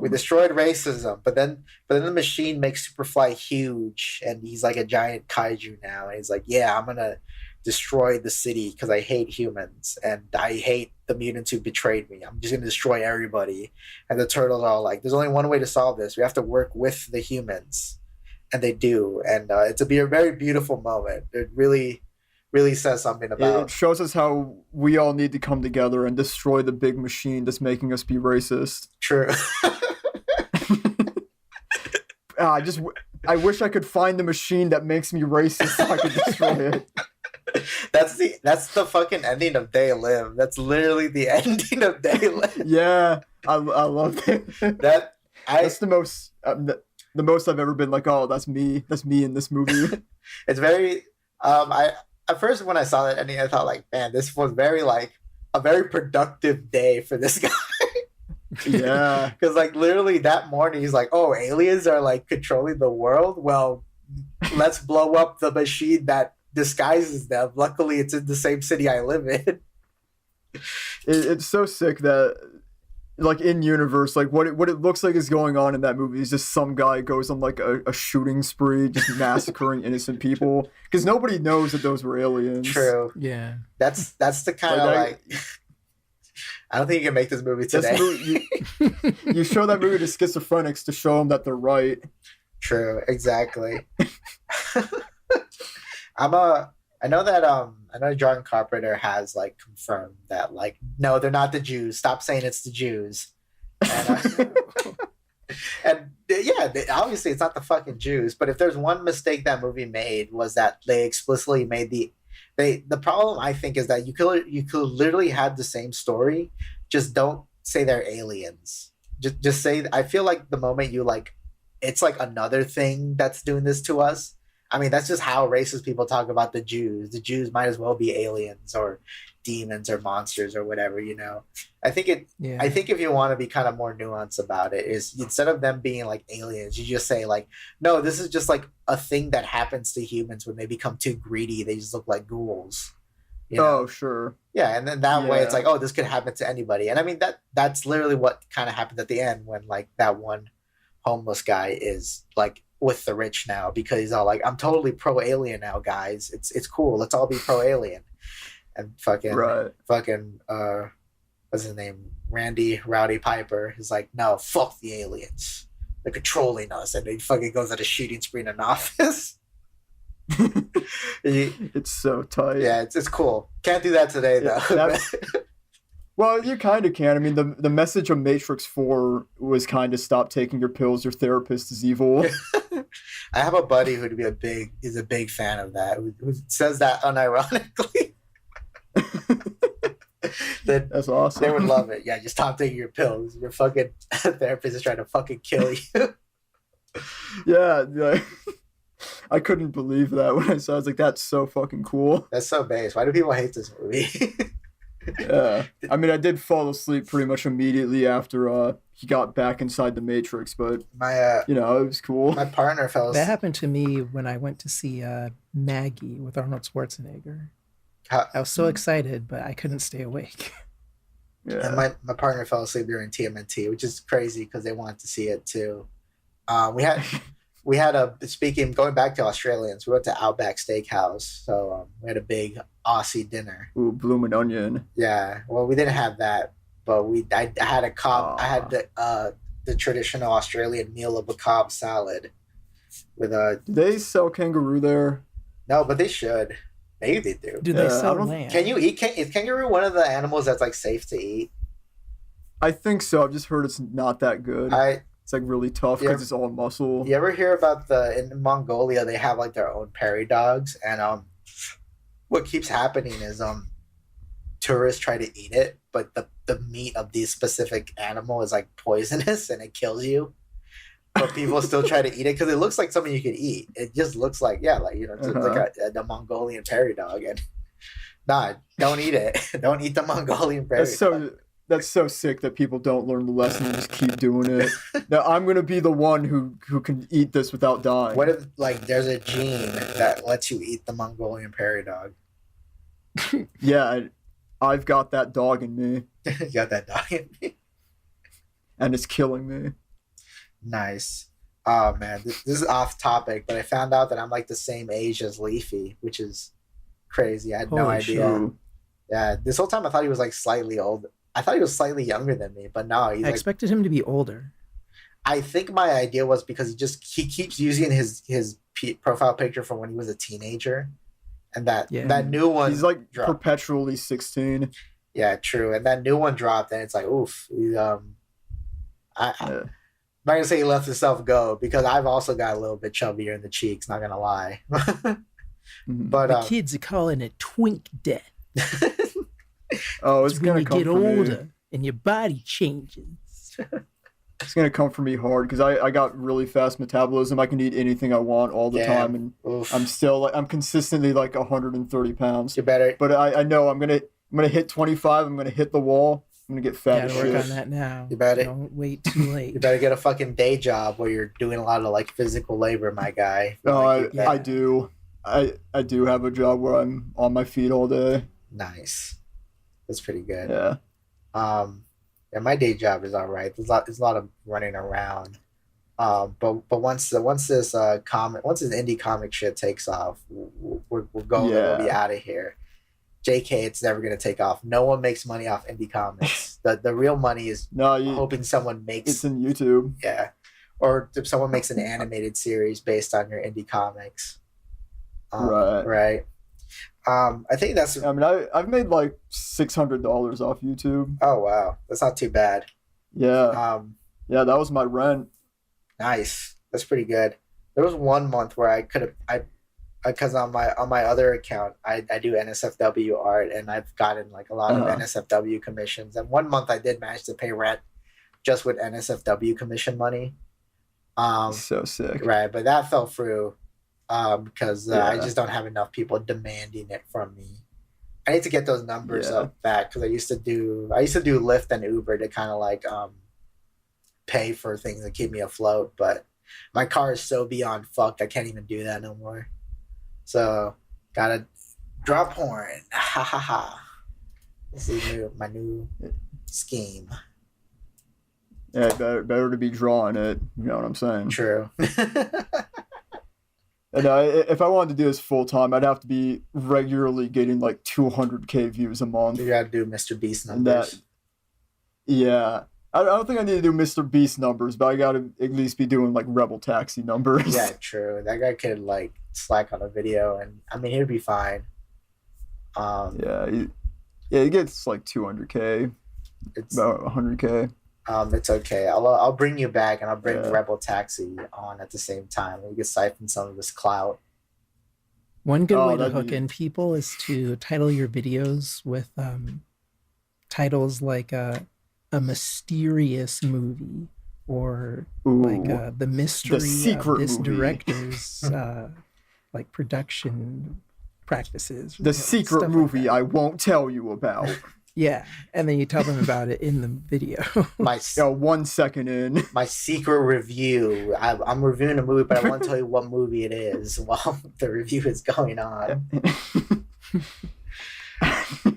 Yeah, I'll blur out all the footage. You're like, is that Ice Age 2? Nah, no. Anyway, so so Manny the Mammoth and Sid the Sloth. You say their names. This is the shittiest experiment that ever. Movie was Midsummer. I took a girl on a date to Midsummer once.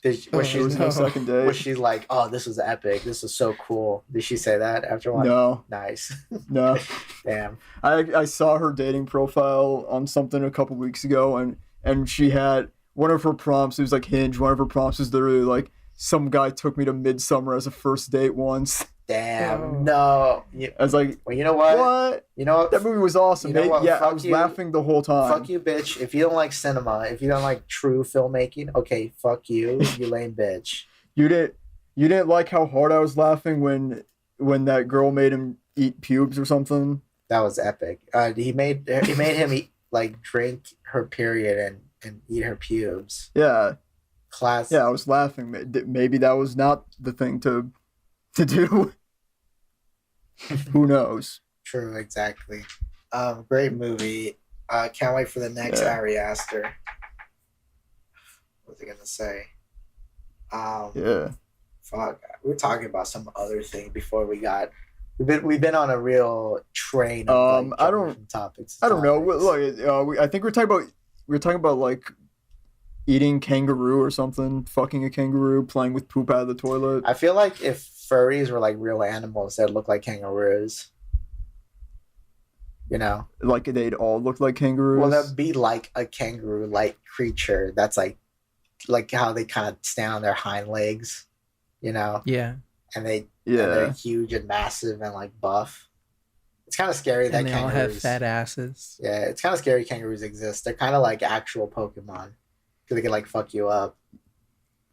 Oh yeah, I'm not going to Australia without a 12 gauge shotgun. I this in my new apartment complex I live in, and we all have like a shared laundromat, and there's like a bulletin board, and I've been tempted to like make like a fake like, oh, watch out for this like sign that has like I'll take a picture of the apartment just from a random place and like Photoshop a goblin in there and just put a poster in the bulletin board saying like, watch out for this goblin.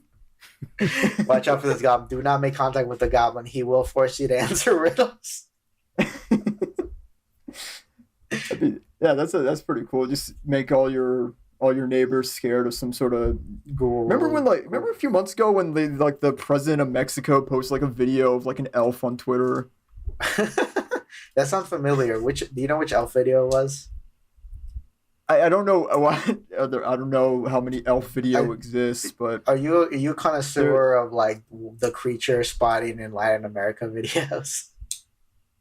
I should get into it because I did really like when the president of Mexico like posted an elf. One consistent thing I noticed, and someone else pointed it out, is that like, why do these like creatures always show up when like kids are playing soccer?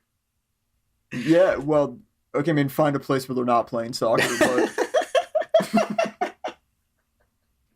yeah, like the gnome one, they were playing soccer. They were just kicking around a ball, and then a gnome shows up.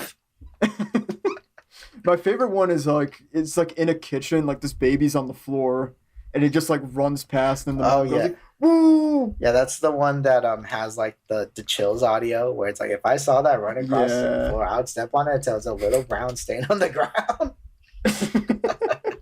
He's right, I would. Yeah, that's like horrifying. I also love his running motion. So like, he's like running. He's running like the zombies in Left 4 Dead. Yeah.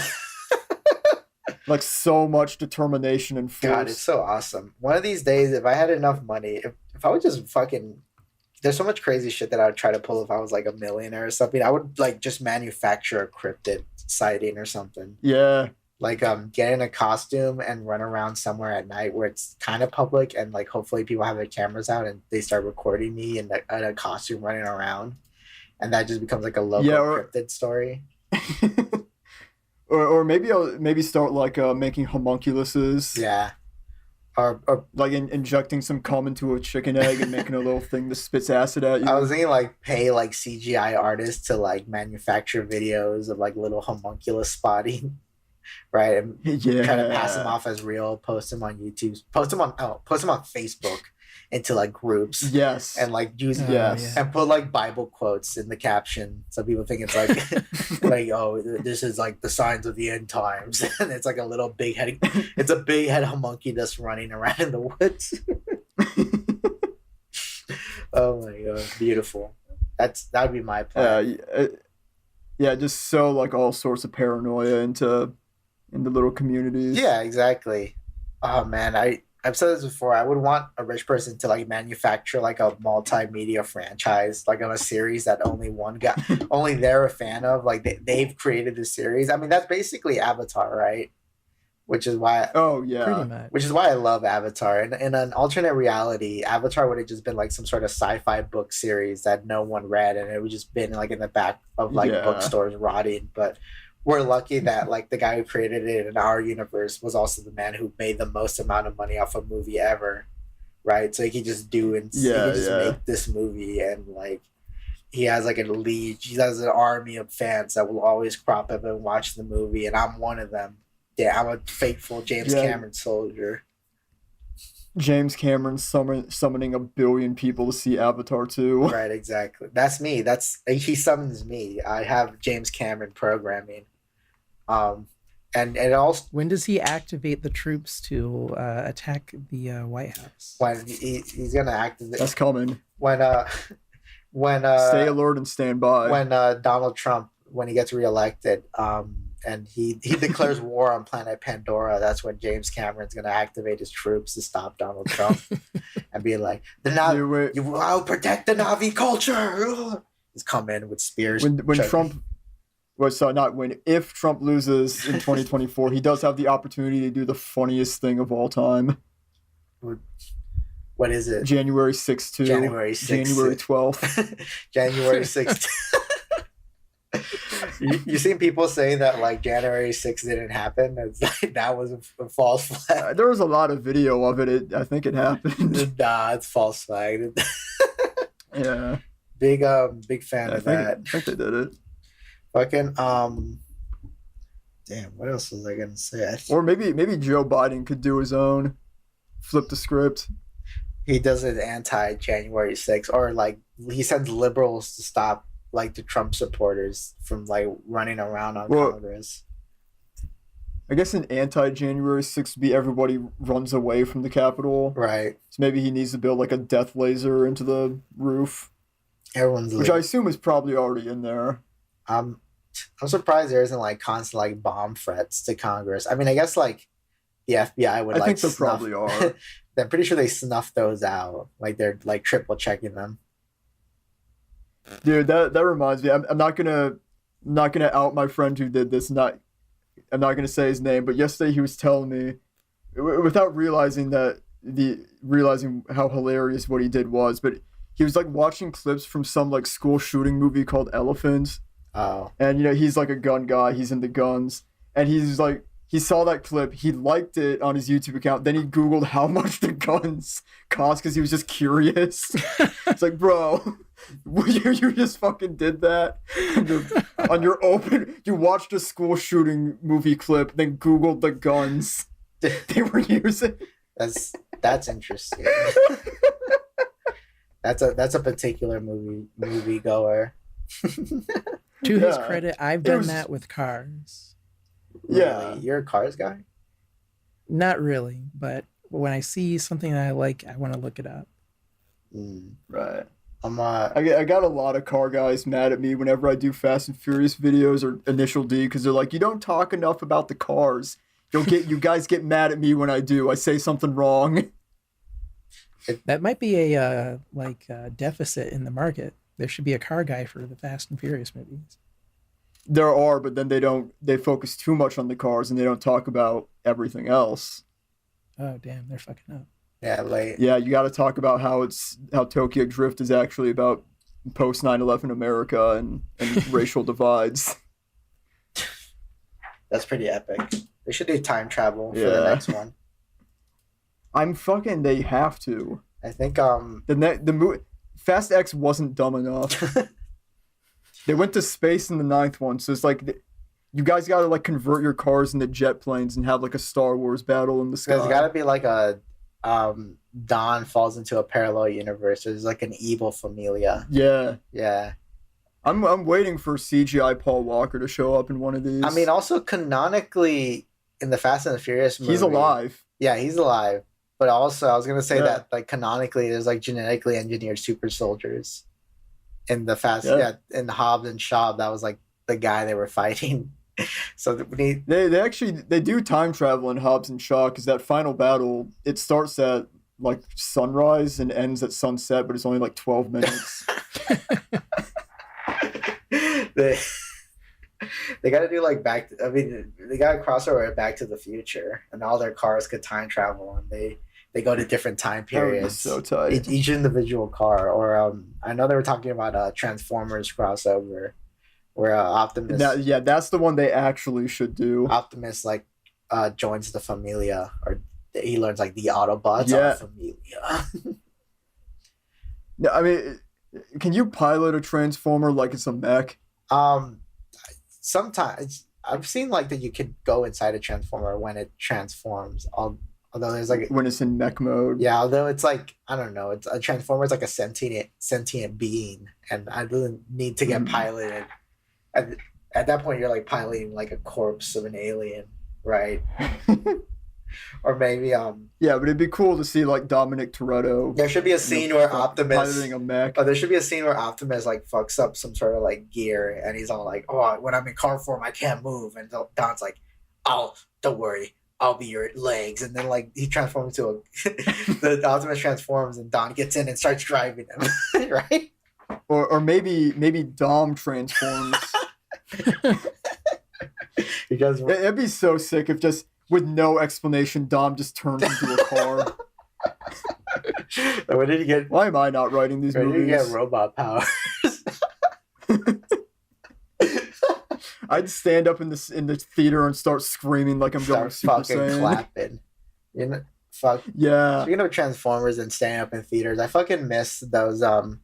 The first three Transformers movies, like I saw all three of them in theaters because I was like the perfect age range to watch those movies, and something that I thought was so beautiful. And I don't think I've ever seen this in any other movie theater experience, but like every time Optimus would just go off on his speech, everyone would always fucking clap at the end because his speeches went so hard. Like I wouldn't be surprised if there's people who joined the Iraq War because of Optimus. Like they enlisted, like, yeah, you're right, Optimus, I gotta enlist. I need to pilot the drone. the Al Qaeda are like the Decepticons.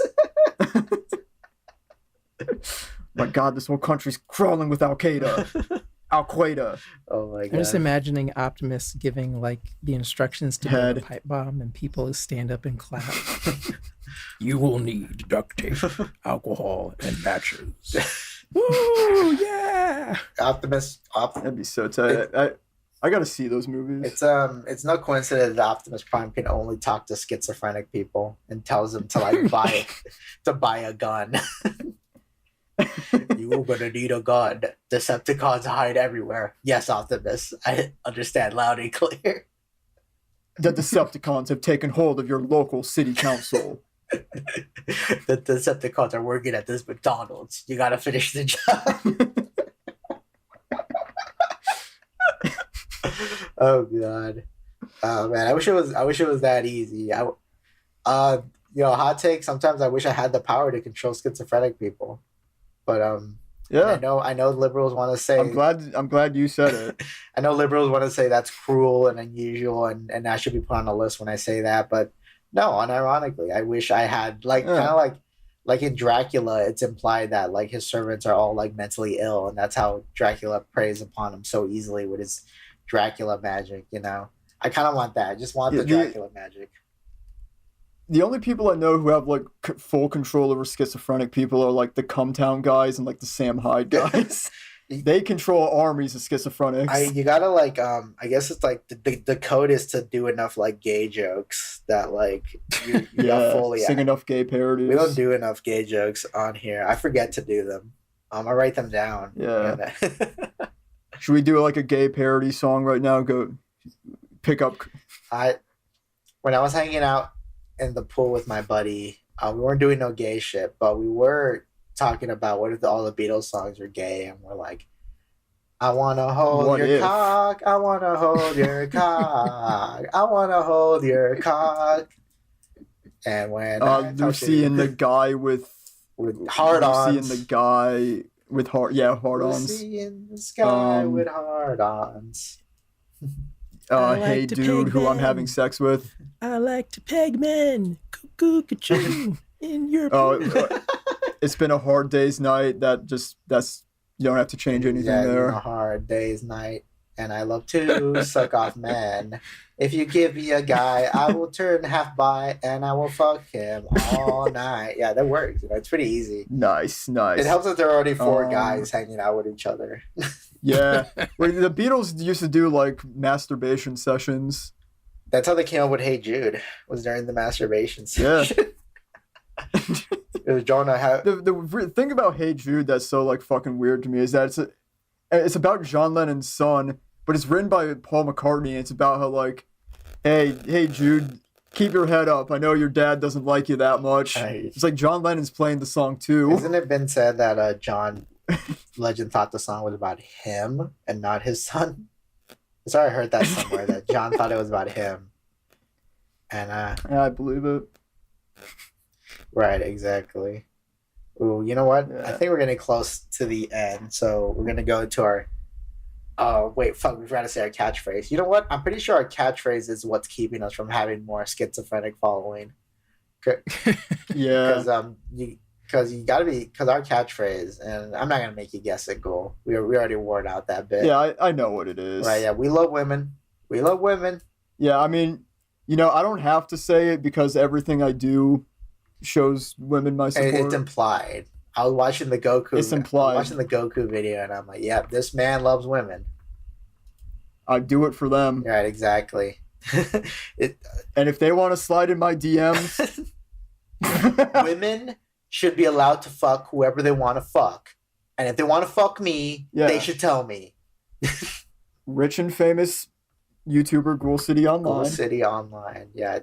Ladies, he's get at available. me, I'll abuse my power. He's available. Some people say I don't think it's abuse of power. If I have 3.8k subs, I don't think that's abuse of power. I was thinking about posting that one image of Oppenheimer where he's contemplating, and it's like the caption would be like when the person who invented fucking your own fans realized the face of the man who invented fucking your own fans. I forget what the full quote is, but like we realize what he's done or something. I think he'd have a big smile on his face. But anyway, we got to get to the final question. Oh yeah, final question is who deserves to get canceled this week? I'm gonna cancel my coworkers because they don't. The one annoying thing about my job is that like none of my coworkers are like autistic, so it's not that fun. And so I'm canceling them all, canceling my coworkers, because I'm canceling them for their shut it all down. I'm canceling them for their lack of hobbies. Like, dude, come on, get into pottery or something. Do something. Yeah, get into ceramics. Like that would be so great. I would. I know the catchphrase we just said we love women, but I am on dating apps, and a lot of the profiles are just like they don't say this outright, but a lot of them imply that all they do is eat hot chip and lie and charge their phone. It's like it's realer than I want to admit. No, it's true. They do that. They do eat hot chip, be bisexual, and charge their phone. Yeah. Like what do I do for fun? Eat. Drink. It's like, that's it. You could probably get the ladies rolling. You just gotta put. I'm a big time YouTuber. I have a silver play button. I have a paper play button that I made with a pencil. I don't. By the way, that'd be pathetic. My mission. I'm gonna break into the Super Mega Complex and steal their silver play button. It's probably unguarded right now. And scratch out the name Super Mega and pull Ghoul City Online on there and ship it to Ghoul City. And like, hey, check it out. That'd be so fucked. I guess you did it. I guess I'd have to be like, this is epic. Yeah, you had nothing to do with it. You so happened the guy in the mail and just kept it in your garage. No, can't be incriminated. It was all me. Okay, I'm canceling my coworkers. Yeah. Who do you guys want to cancel? I do have someone to cancel this week. Nice, go ahead. In a moment of weakness, I allowed someone to give me an invitation code for Blue Sky. Nice. And there are a lot of freaks on Blue Sky. Of course. People get on the website and are immediately like, oh, I love Blue Sky. It's so much better than every other social media. Oh, I love Isn't it Jack just the Dorsey. same thing as Twitter? Huh. I love when you say freak, you're going to say like, oh, there's more pedophiles on there or something. Not yet. Just by how big the user base is. Lots of guys like posting cock and like there's no ability to like put your posts to like, oh, censor this. Like you have to rely on the app to censor it for you. So you've got a lot of people just like spamming the site with porn. It's awful. Damn, I need to get. You'd think I'd be into that, but I'm not here for that. I need to get on Blue Skies because I need to widen my net for NSFW commissions. Yeah. Are people actually using Blue Sky, or is the whole website just comprised of people making one post that's like, I'm here from Twitter now, what's this Blue Sky thing? Because every time I see people post like I'm on Blue Sky now, their first tweet is always just something like I'm on the new site. People are using it normally. It's all the people you expect. Like if you've ever seen a terminally online Twitter person, they're probably on Blue Sky doing the same thing they were doing before, and I'm sick of it. Yeah. Then you get the freaks on Blue Sky. Damn it. I know I'm getting off Twitter as soon as I know I need to have one, but it is also like every time I look at Twitter I get angry. Yeah. It only makes me mad. I'm tired of that. I'm mostly seeing like posts from people I don't like follow, and it's always like shitty takes. I mean, I kept getting this one guy shitty takes on like comics all the time, and I'm like, why do I follow this guy? And I checked, I'm like, wait, I don't follow him. Like, what the fuck? The fuck is this guy? Yeah, no, my plan is to eventually adopt the Scott the Woz model, where like I don't use social media at all, and I just post videos. That is but the dream. For right now, I got a network. Scott, that's always good for his networking. Scott the Woz has like white privilege, so he's allowed to do that. That's okay. What? He has white privilege, so he could not be on social media. It's okay. I don't know if I see the connection. Okay. Oh man, white people are allowed to not use Twitter if they don't want to. So Ghoul, are you saying you want to cancel Scott the Woz? Would you say? No, not at all. Okay, what do you want to cancel? Scott the Woz better fucking. He's the only YouTuber I've bought merch from because I have his Monopoly, and if he does something bad, I'm gonna be so fucking mad. Damn. Hopefully there's no Scott the Woz allegations anytime soon. I hope there aren't any. Like, he's getting married. Eventually, he's going to have sex, you know? Yeah. Like, he's on the right path. Don't fuck it up. Yeah.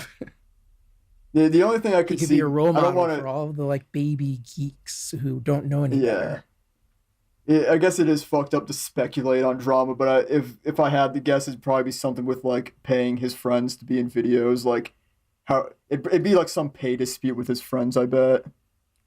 That would be pretty. Yeah, I wonder about that a lot.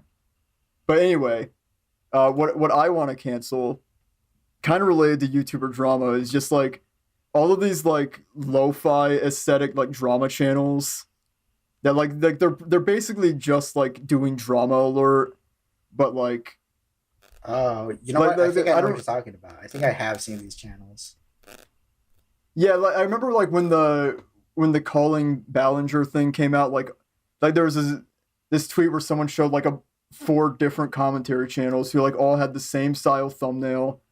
They were all like reacting to the Toxic Cancel Train song, and it's saying like I know the thing that annoys me about it so much is how they have like this air that they're like morally like so much superior than everyone else, but they are just doing drama alert. The difference is they're just in a sweater. Yeah, true. I'm really over drama people. Yeah. I do though have moments of weakness where I watch one and I'm like, okay, I want to know what's going on, be a little informed, or just talk to random people. Yeah. I did the ultimate sin and I watched one Turkey Tom video like an idiot. Oh no! And because I wanted to see what the fuck was the drama with Quentin Reviews, where his editor got mad at him because Quentin didn't want to date her. Yeah, that really pissed me off because I was a fan of hers before Quentin was even a glint in her eye. Yeah, and it seems like all the stuff that I followed her for has gone by the wayside. Like she hasn't made any videos. She's been obsessed with Quentin. What's fun? Yeah, like Quentin. Yeah, no, go on. No, nothing. I was like, man, the Garfield guy, but that's the Garfield guy. I don't know why am I? He's now like the iCarly guy. Yeah, like, Quinn doesn't need to catch strays from us. Definitive source on all things Dan Schneider. Yeah, his final form will be going out and committing the kind of crimes Dan Schneider wishes he could commit. I think what was I gonna say about Quentin? He about the so like the chick, the editor, she's getting like full support from like the entire Nebula crew. Like all the like YouTubers who are on Nebula are like in full support of her. It seems I saw that, like Sarah Z and like Lady Emily. And it's so kind of crazy because it's like it's weird. Yeah, Quentin has all this. Like Quentin destroyed her. Yeah, but they're like still backing her, and it's like, is this really because he sent like cringy DMs to Lindsay Ellis? Like, dude, like, is that a crime? Yeah, if Quentin has done like worse things, they need to like say that because it looks weird without that context. It does. Yeah. It does. And if it's just like Quentin's response is one of the most like thorough like drama response videos. Like the person just got fucking destroyed. Right, exactly. And her video was also very like not good at all because she literally like says like I wanted more money, so I asked more money from Quentin and he gave me more money. Like, and then dude, like okay, what's the problem? Okay. What was the problem? And once the Quentin said like, oh, she wanted to date me, it's like, oh, that clicks everything in that place. Explains everything. Yeah, because she just seemed more madder. I saw the other day she dropped like a log of like every Discord DM they ever had, but like people were saying like it's all just, hey, can you edit this part down? Sure. For like pages and pages of just that. It's like, what was this supposed to prove? Yeah, it's like everything relevant got shown by both of them. Yeah, this is like, and like all these like Nebula guys are really like, nah, fuck Quentin. Like, really? If he did something way worse, they should just say it. They should stop like, I don't know. Like, I'm not saying anyone should be friends with anybody, but I'm just saying that like making Quentin seem like this ultimate, like, oh, he did something bad. Like, I don't think he did anything bad. Yeah. It's not that like I like Quentin. I hate Quentin. Yeah, I don't like Quentin either. I do worry about the other people that I do like. Like, I've been hearing a lot of anti-Foldable Dan discourse, and I'm like, ooh, that's scary. Can we clean that up? Is the Dan Olsen guy? Dan Olsen. Yeah. I don't know. Yeah, because it's like if they're that mad about Quentin literally doing nothing, what does that say about anything else they have against other people? Then it's like they seem more like whiny babies than like people with legit grievances. Yeah. So I mean, that's kind of the other thing I want to emulate Scout the Walls on, is just kind of keeping to myself. There's some do like an odd podcast or two. There's something kind of fucking beautiful about like. Sorry, oh no, my bad, dude. I was just gonna say there's something beautiful about YouTubers who just don't interact with other YouTubers. Yeah. I mean, a lot of like the LA people seem to just kind of be fucking crazy. Mm-hmm. Like it's stuff like Quentin Reviews and like the Nebula Networks, like all like backstabbing each other for seemingly no reason. It's like this seems. I just want to make shit. Yeah, true. Fucking Red Letter Media, like they have the right idea, just like not. Anyone. They'll have like the randomest celebrity be on their shit, and that's about it. Yeah. Oh yeah, we got the one guy from the last 2 Scream movies just here because he was a fan of our stuff. Yeah, the guy who's just in Oppenheimer. Yeah, that's fucking crazy. They had Justin Roiland would have been like their craziest pull if he didn't do that stuff. Hot dog. I think Patton Oswalt is probably. Patton Oswalt pretty crazy. I don't know. Is Patton Oswalt? Am I crazy? Patton Oswalt, kinda. I would expect because he's a like uber geek. Like he's probably like, oh, have any YouTubers asked me to be on their shows? I want to be on YouTube. I'm Patton Oswalt. Yeah. I wouldn't be surprised if they got like someone like Tim Heidecker. I think they follow each other on Twitter. Oh yeah, that'd be pretty great. No, yeah. Tim Heidecker has been in some Red Letter Media videos actually. Nice. He's in like a Half in the Bag episode. It's really fucking cool. I remember. I think Mega64 appeared on a Tim Heidecker related thing too. It's funny who knows who. Yeah. All right. So he usually wanted to cancel again. Ghoul. I didn't catch that. Oh, so yeah, I just want to cancel like YouTubers, drama YouTubers, but specifically I guess YouTubers in general, but specifically the ones who they do drama alert, but they try to be like all lo-fi. They act like they're better than drama alert when they're not. Yeah. They're just drama alert, but with a different color. Yeah. Mm-hmm. All right. And who did you want to cancel, Julian? I was canceling people who are like fake hopeful or appreciative of the existence of blue sky when all social media is just a marketing scheme. Yeah, true. Yeah, it is a marketing scheme. So yeah, I don't like those people. It's the titty we're all forced to suck on if we want people to look at our little funny little drawings. Yeah. Shit, fuck. Anyway, I was gonna cancel my coworkers. Yeah, my coworkers are never gonna watch this episode, which is great. Right. And so we're all good. And yeah, I think. Oh yeah, before. Yeah, we made a lot of enemies today. Yeah, I think we did. And Ghoul, you want to chill anything before we head on out? Yeah, I'll chill out. YouTube.com/@GhoulCityOnline. You're gonna be seeing lots of epic shit there. Oh, yeah, Ghoul stuff is actually good. It's good. I'm not joking. I'm not being ironic. I talk about movies. I huff some duster, and I tell you what was really going on. Right. It's shit that these other film analysis people, they aren't going to tell you because they want to sound smart. Mm-hmm. I just want to sound. I don't know. I just want to be heard. I just want to be heard. You're like I just want to be heard. And I don't even of film viewers. Mm-hmm. Yeah, that's me. It's from a real person, not no scientist, not no wannabe professor. This is Gonzo movie viewing. No, I'm talking about fucking goofy little movies that are fun. I'm not trying to be your teacher here. Yeah, I'm not trying to be your dad. Stop asking me. Yeah. All right, Julian, what do you want to show? I would like to shill vqcd.in.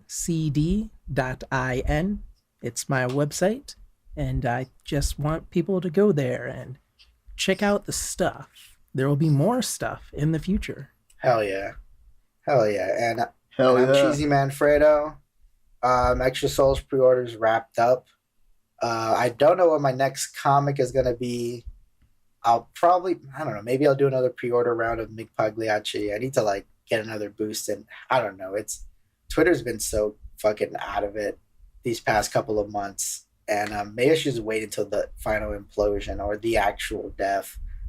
So the third impact. Yeah, exactly, of Twitter. It'll probably eventually go you have to have Twitter Blue to use it at all, and then that'll kill it. Yeah, I feel like it seems like it. I feel like that would be the final nail eventually. That's why I'm trying to become a big TikTok star. I'm trying to become the big TikTok artist. I was gonna do that. I uploaded 2 little clips from my Initial D iceberg, and then haven't touched my TikTok in 4 months. There's fucking video essays on TikTok, and not gonna lie, I kind of fuck with it because they give you the information as fast as possible, which is great. Yeah. That's the way it should. Yeah, I've been watching this one Lucha Libre, TikTok, who just reiterates Lucha Libre history of specific people. It's really funny because it'd be like, oh yeah, El Gran Inmortal. He was a luchador back in the 70s, and he's actually the father of 3 other luchadores, and he still wrestles even though he's fucking 90 years old. That's every luchador history, which is great. It's beautiful. But yeah, that being said, I'll have more stuff to shill eventually. I might just be taking a break with comics for the moment, kind of reanalyze my plan. We're gonna submit Extra Souls to Silver Sprocket. They're having opening submissions this month. Nice. And if we could get that means me and Mimiori get some royalties, baby, and we could fuck yeah. And depending how my plan is, if the royalties if we get in plan 1, if we get into Silver Sprocket, that's the first step of the plan. If we don't, just be business as usual. Nothing will change. But if we do, and if the royalties are good, I'm probably just gonna full steam ahead to the ending of Villainverse because I just really need to finish that. Nice. I have the ending in mind. It's just 6 more chapters and we're good. And that's where you come in, true believers. True. Right into Silver Sprocket and tell them you want to get Extra Souls in print. You want today. Extra Souls be published by Silver Sprocket, dude. Extra Souls is the horror story of the summer. The spookiest story you're ever gonna read in comics. Yeah, fuck Haunted Mansion. Fuck Haunted Mansion. Extra Souls. Fuck Talk to Me. Fuck whatever others. Fuck Meg 2, The Trench. Read Extra Souls. Well, hold on. Meg 2, the trench looks sick. Oh no, you can't be dissing the Meg. You can't be dissing the Megmeister. Yeah. Jason Statham, that's my guy. That's my boy. That's literally he's my the guy. Reason, he's in Crank and Crank 2. Oh, classics. He's the reason I don't completely hate British people. Oh yeah, he's holding back a typhoon of hate. True, exactly. He's one of the good ones. Yeah, him and The Cure. Him and The Cure. That's pretty good. All right, and with that, shout out Robert Smith. With that, goodbye, everybody. Goodbye. Later. I'm gonna stop recording.